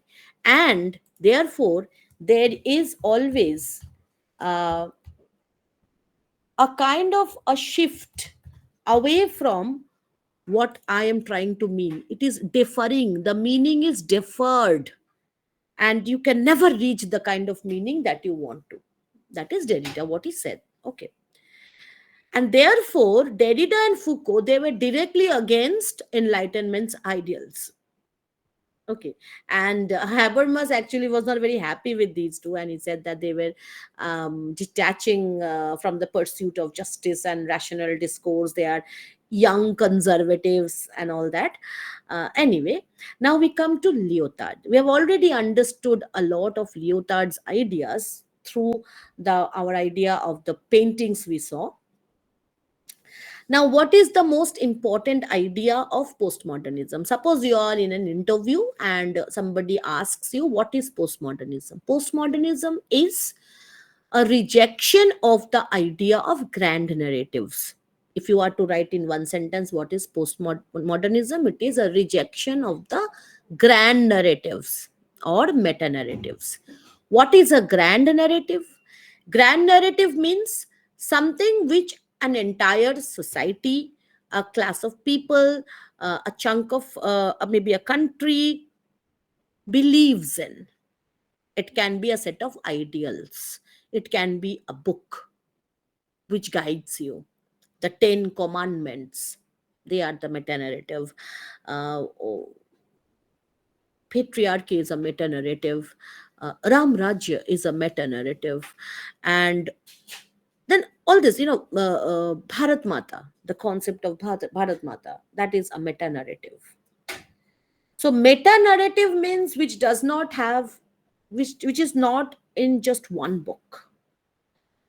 It is a set of ideas which is propagated through a number of texts or a number of social activities. All right. And what Lyotard, Jean-François Lyotard did, he challenged Habermas's views and he defends postmodernism. And he says that uh, Christianity, okay, Marxism, whatever ism, even modernism, this is enlightenment. These are all meta narratives. And you are expected to fit yourself in them. You have heard this word narrative a lot of time, right? And narrative means constructed things. Somebody, a political figure gets slapped by a person in uniform. You have two views. One view, good for her.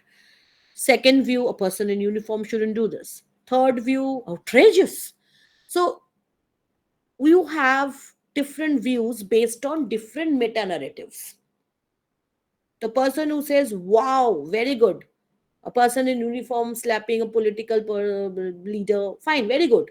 So that is based on the meta narrative, which is different from the meta narrative whose followers would say that this is outrageous, very bad, shouldn't have happened. What Lyotard is saying that it is not right to choose one meta narrative over another meta narrative. You cannot choose any ism over anything else. The moment you do that, you fall victim to the same problem. And he says that being postmodern means to be able to look at these set of ideas and understand that blindly following any set of idea means accepting meta narratives as the guiding force. That is not part of being postmodern. So these grand narratives, they always provide explanations. They look like very solid, they have answered to all your problems, be it Christianity, be it spirituality, be it anything that you look at to be your messiah. Okay, not in the religious sense but in all other senses, but they are actually illusions according to Lyotard.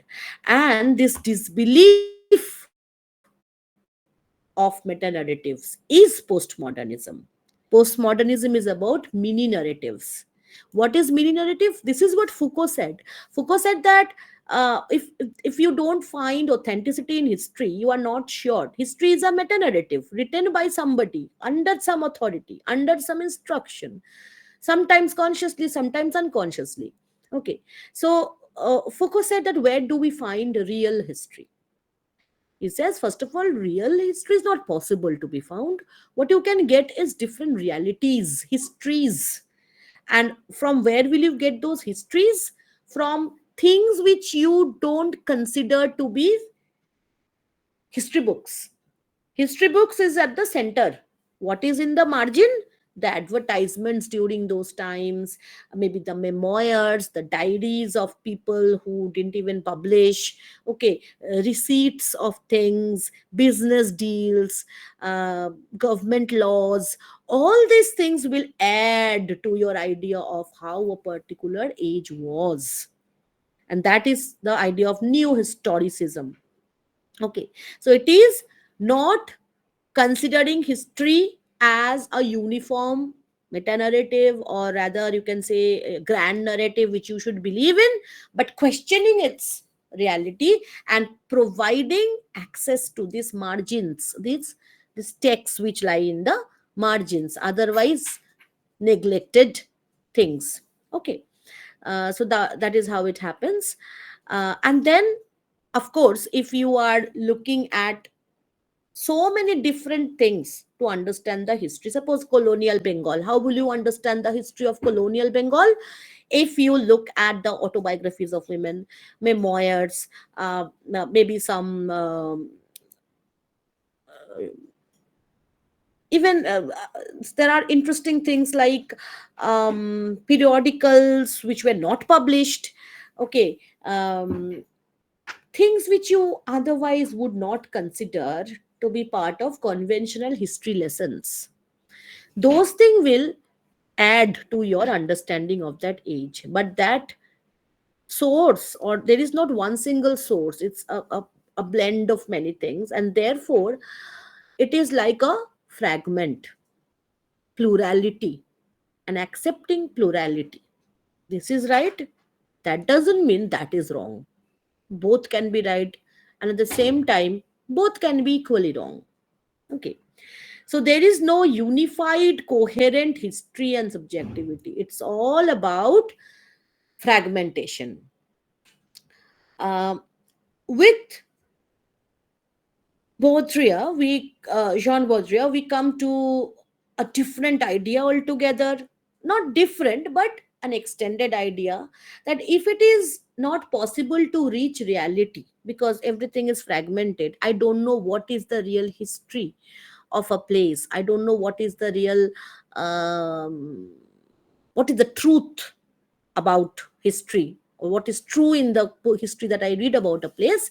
Then what about the present? When I'm looking, like, It's okay. Like if I'm asked that what happened in 19th century Bengal, I will not be able to say. That is fine. But will I be able to say if somebody asks me what is happening exactly in Gaza right now, in Israel right now, in Syria right now? Mm, I don't know. I we have read about the horrible crisis that Sri Lanka had faced last year. And then, if you ask me, do I know about it? We have somebody from Sri Lanka with us today. We're so lucky. Does he know about it? I doubt. I'm not questioning his understanding of his own country. I am saying that if he has one view of anything, there might be 20,000 more views. And that is being postmodern. About the so called post poll violence in West Bengal. Is it happening? Is it not happening? Nobody is certain of anything anymore. And what we are looking at is always a created thing.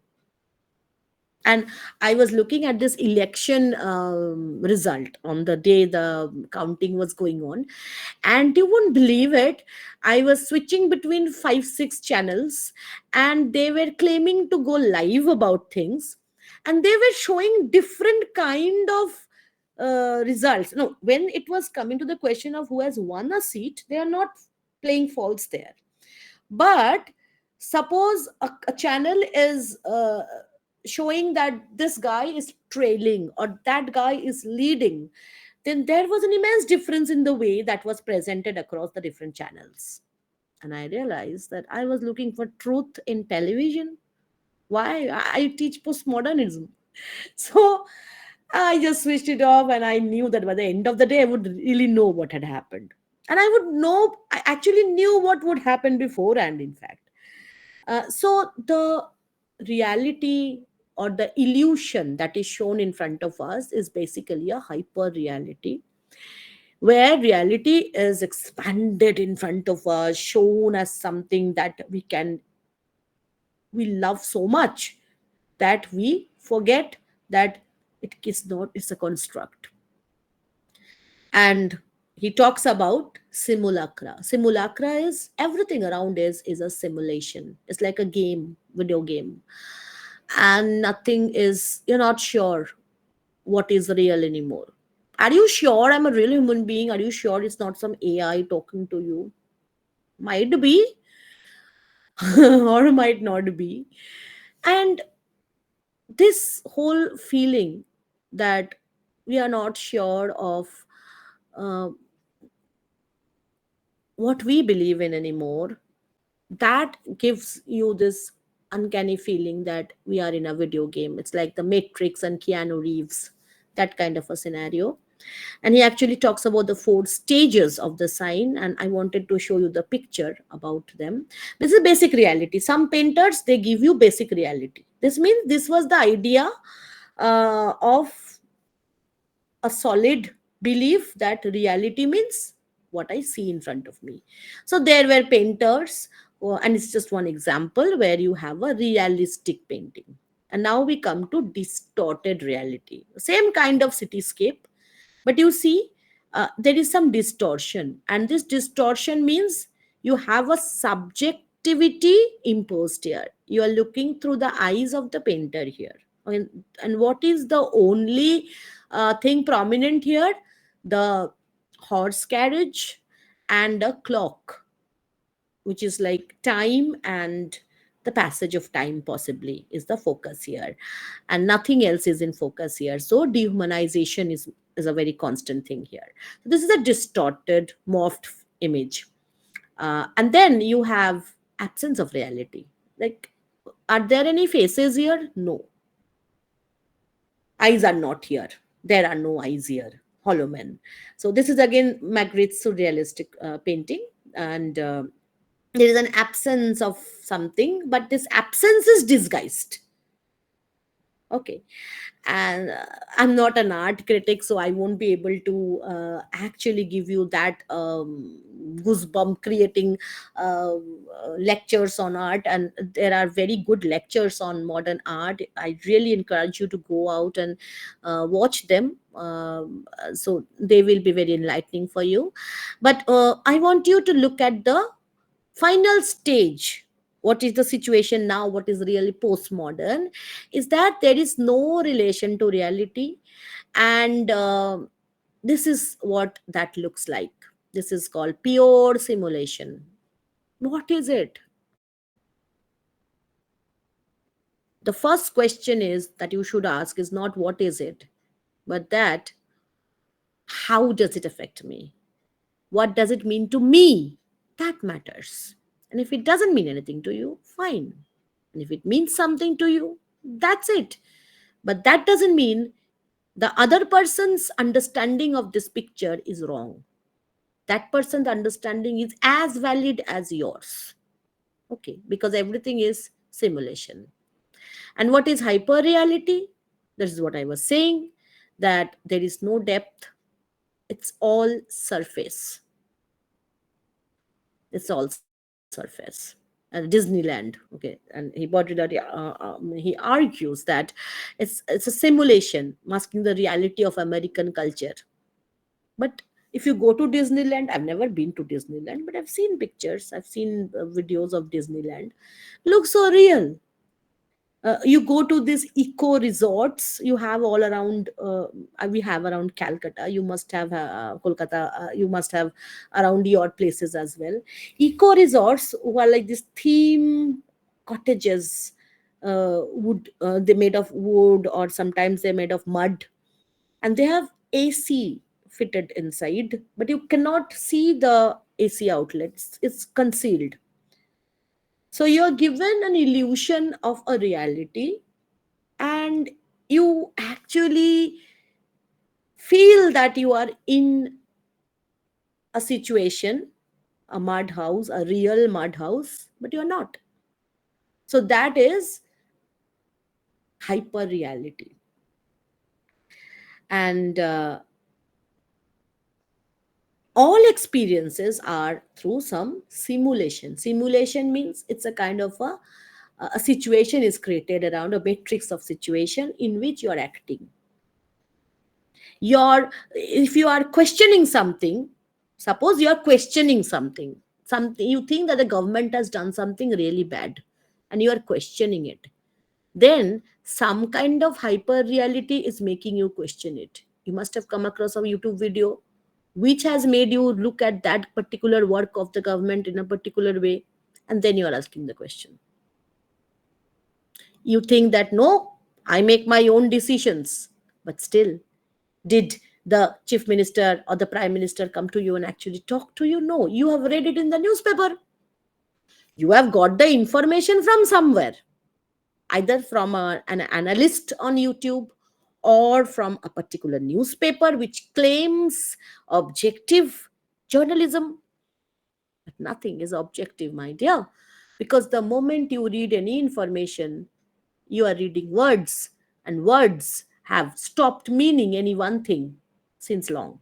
Okay, so therefore, what is happening is that even when we are questioning something, that questioning is also mm, choreographed.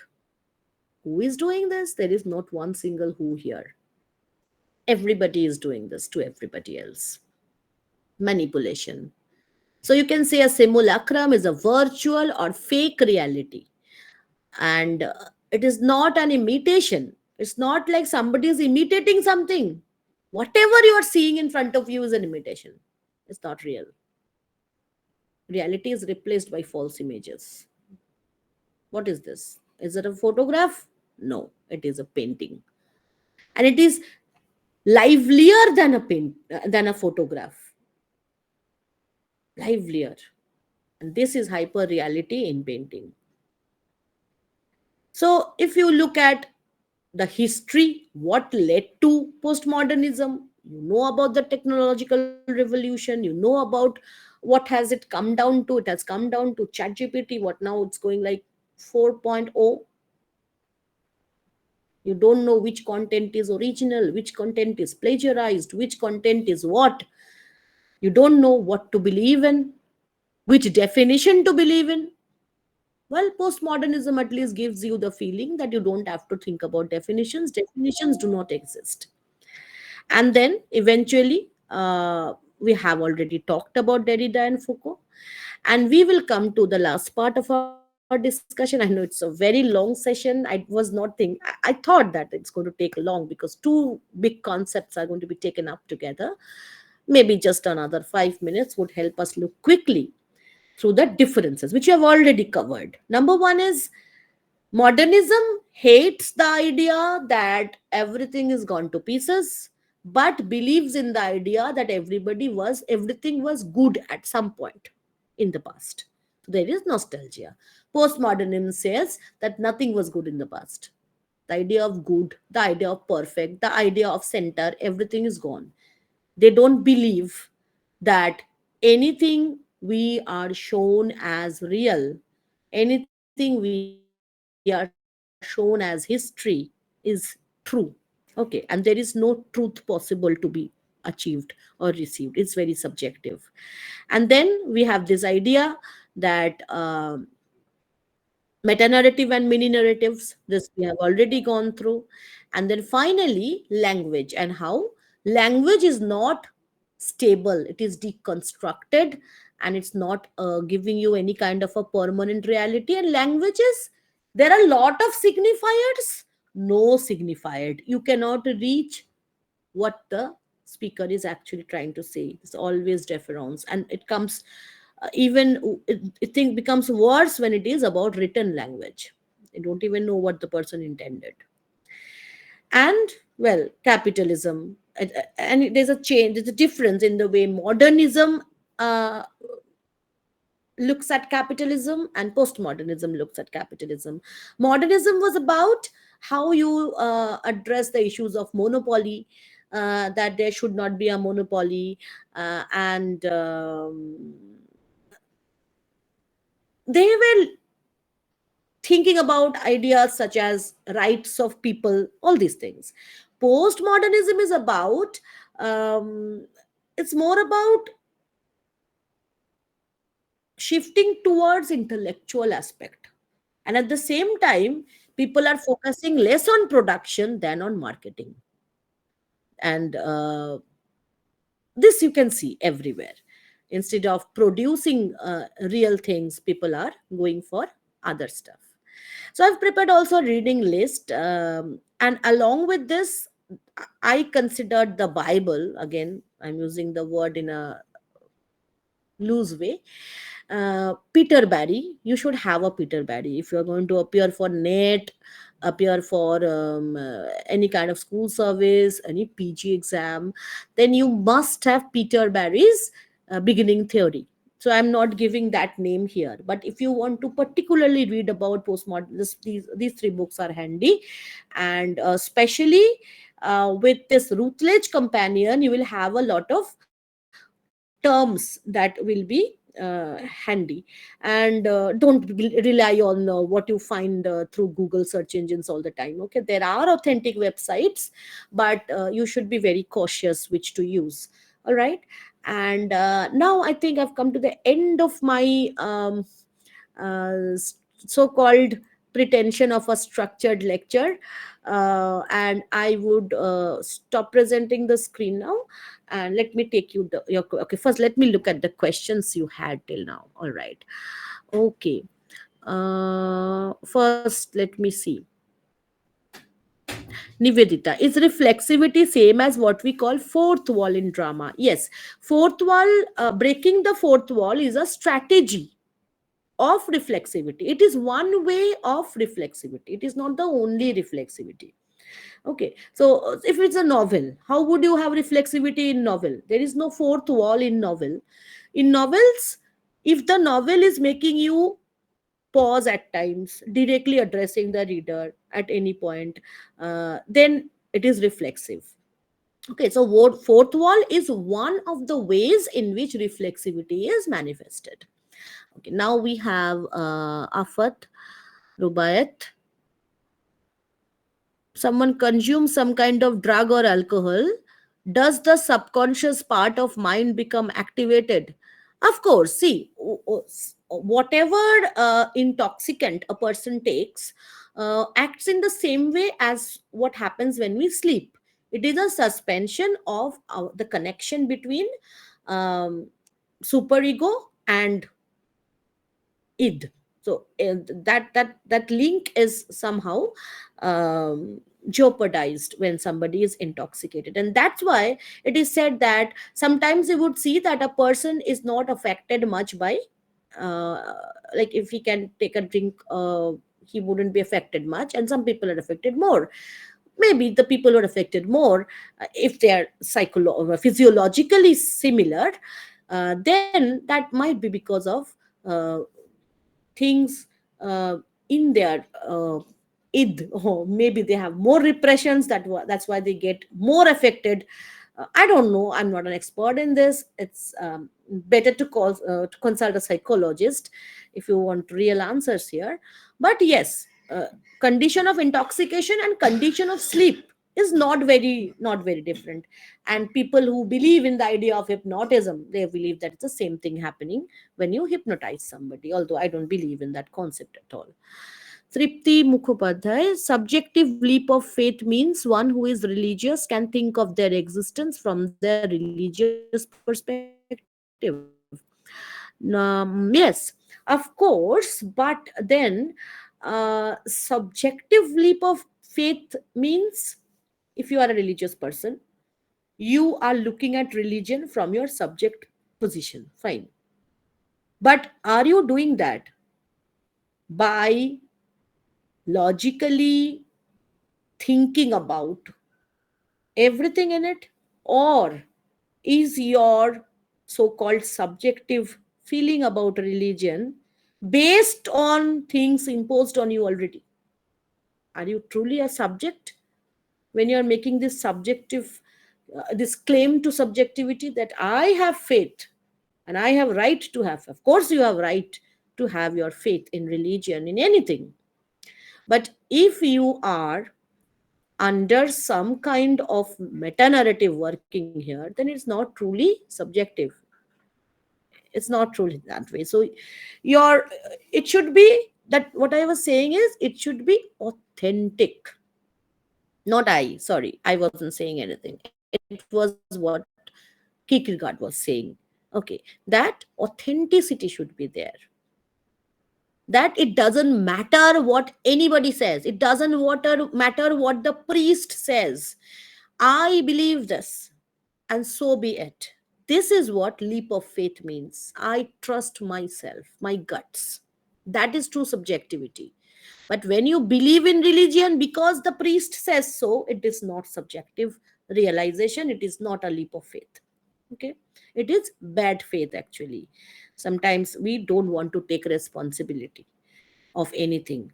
We don't want to do something because then we will be responsible. Who will handle that? That is bad faith. Okay, hiding behind something protective. Um, why is time, Rudra Banerjee, why is time such a common feature between modernist philosophers? It is because of the ensuing war that, of course, temporality, the crisis, that you don't have time. You never know when you're going to be enlisted. You never know when you're going to die. So there is no security. Despite the fact that medical sciences were getting developed, despite the fact that science was developing, still mortality was an immediate reality now. Okay, they were not cocooned and cushioned as in that Victorian world. They were now facing the bullets, and that's why time was more important. Rudro's another question is catastrophe or resolution? Resolution, don't think about resolution at all. Resolution means going back to some order. In modern literature, the idea of order is destabilized. You cannot reach order because you have already broken down. into fragments. And therefore, catastrophe is the focus, I would say, of modern poetry, drama, whatever. Free verse is like prose poem. You only have answered yourself. Yes, of course. Free verse is a form of prose poem. Why modernism is all about pessimism? Now, I think I've already told you that it is about pessimism. Please, you are sandwiched between two world wars. You can't expect much optimism there. Um, uh, uh, Shabaz Ahmed, you are talking about two very huge concepts again. I cannot take up post colonialism and colonialism at this moment. Maybe in some future classes, maybe I'll go for some YouTube live directly where I deal with these two concepts. Rudro, is cat on a hot tin roof a realist text or realism text? You answer me that now. Now that you have the ideas about what I have already given you here. And then good books of, see, I've already given you this list. I will be sharing with you. um, Peter Barry is the best thing I've seen. Opiner is okay, but Peter Barry is a must have. All right. um, Rudra, better you send me all your questions through emails. I'll send you answers. Because okay, Ashish, interior monologue and free association.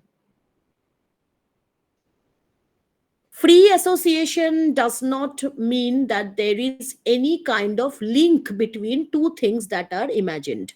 Okay, I'm thinking about a book, then suddenly, without any reason, I'm thinking about tea leaves, and then suddenly clouds. But that is because the last time I had tea was in a place where it was a very cloudy one and it was raining. I don't know, I'm not consciously doing this, but interior monologue has a consciousness working through it, where I deliberately choose what I'm going to think about. So that is interior monologue. There is a greater presence of the narrator here, or the greater presence of a conscious agent thinking. That is interior monologue. But free association is more like you don't have any idea what you're going to think about next, right? Um, Study with classmate, is there in a relationship between Bakhtin's chronotope concept of time? Yes, yes. Bakhtin, again, it comes down to the same kind of idea. Um, I wanted to talk about Bakhtin today also, maybe a little about dialogism too, but maybe some other time. It is more relevant for understanding structuralism. You can have that view, that video. It's already there in my channel. Um, Postmodernism origins linked up with the concept of post-structuralism. Very much so. You are not mistaken at all. Because the moment you talk about Derrida, about neo-historicism, Foucault, you are talking about post-structuralism anyway. So I advise you strongly to go and watch my video on structuralism. At the end of it, I have talked about how the transitions are already starting, especially with Rola Barthes, Death of an Author. So that is important here. Rubayat, what caused the emergence of postmodernism? What I have already answered this, I guess.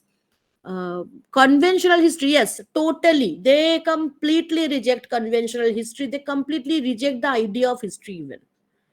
Okay. Uh, Ism separately. Okay, I'll try to make as many isms possibly as I can. Thank you, Tripti. I just really am very thankful because I had no idea that I would be able to actually make a difference here. Obhiru, thank you so much. I love it when you give me these compliments. It boosts my ego so much. So I'm never tired of them. Thank you so much. Just learning every day, and this platform has given me everything I needed to learn about how to communicate as much as possible, as much as make things less terrorizing for you all. Okay, Aisha Hussein, blessings to you, dear.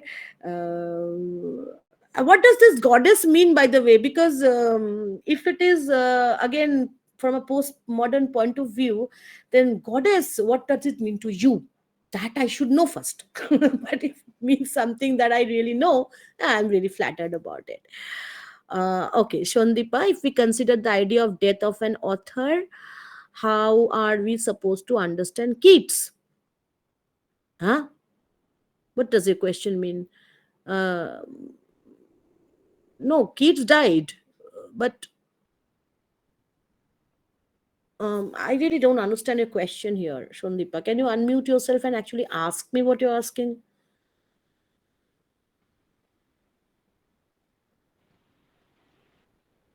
Why Keats? Keats, he died young. That's why you're asking.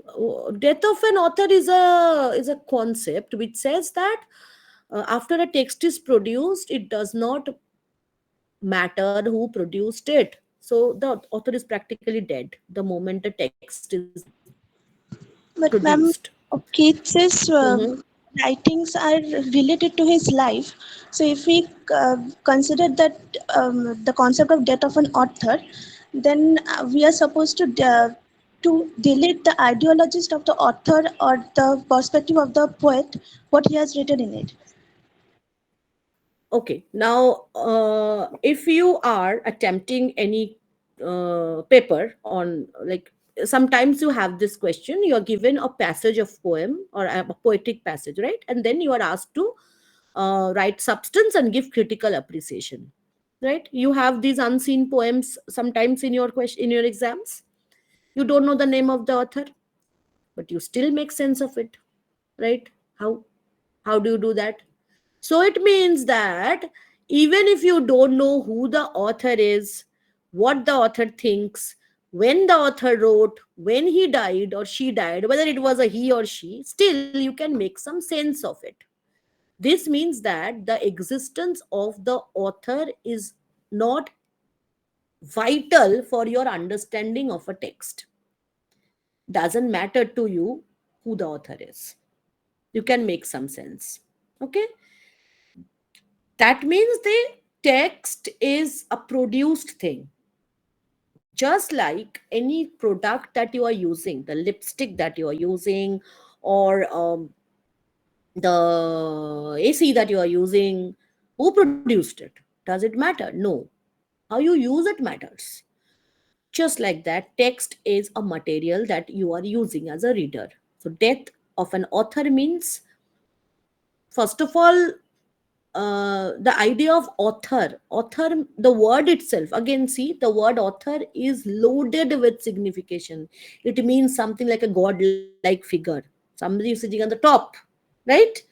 So the idea of there being any author who can produce a world, this whole idea is gone, is dead. So that brings us to the ideas of unreliable narrators, where at the end of the book we realize the narrator is a mad person. Again, the word mad is questionable. So you can never be sure of what the author actually intended, and you should not bother. That is the idea of Rolla Barthes in very, very loose terms. Keats was a romantic. He believed in the subjective, and he believed that a reality is there. The reality which is not accessible through your senses, but accessible beyond your senses. Yes, obviously through your senses also, but beyond it, imagination.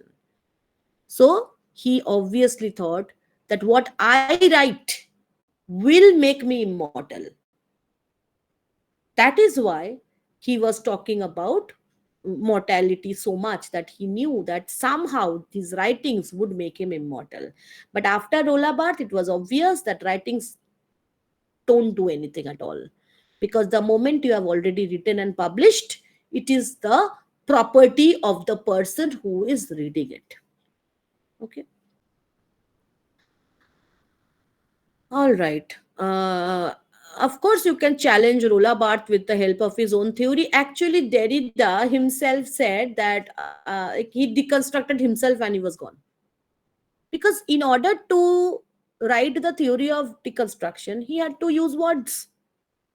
So he was creating a scenario where he was saying that it's not possible to understand what a person is saying. So how will I understand you, Mr. Derrida? I cannot. And that was the end of him. And that is the paradox here. It will not be easy to Shayon, it will be you are saying it will be easier to understand the text if you know the context, but then I would say that is for the weaker kind of text. If it is a strong text, it does not need any contextualization. It is universal. Okay, it doesn't matter what you know. How much now do you know about Shakespeare? Does it matter? In your reading of Macbeth, did it ever matter? I hope not. So, okay, beautiful words from Mimansha Sharma. And Sada Fatima, thank you so much. Thank you, Rubat. Okay, so I am happy today, very, very happy, relieved that I came across at least some things that I wanted you to understand. And okay, no more appreciation. If you have any questions, otherwise, I think we'll call it a day.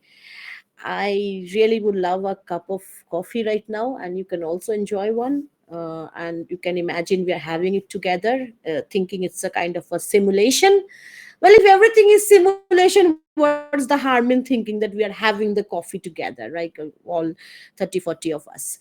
Um, I'm planning to have these sessions, of course, and maybe we will not even take any tokens this time. It will maybe we will have some live sessions on YouTube live, where you can ask questions in your comments.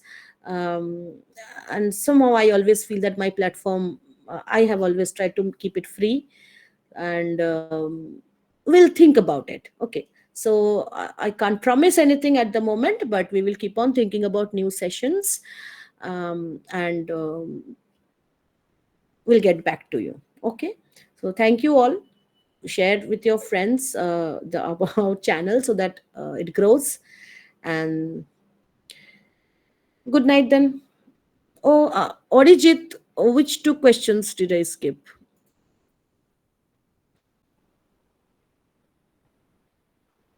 Okay. Yes, recorded lectures are more effective, but sometimes the editing takes toll on your editor, sir. And sometimes I feel that live sessions often bring out nuances which I don't manage. Like now I know people are actually listening to me. It has a different kind of an effect than me looking at the camera, imagining that there are students. That becomes a bit tougher. But everything has its pros and cons.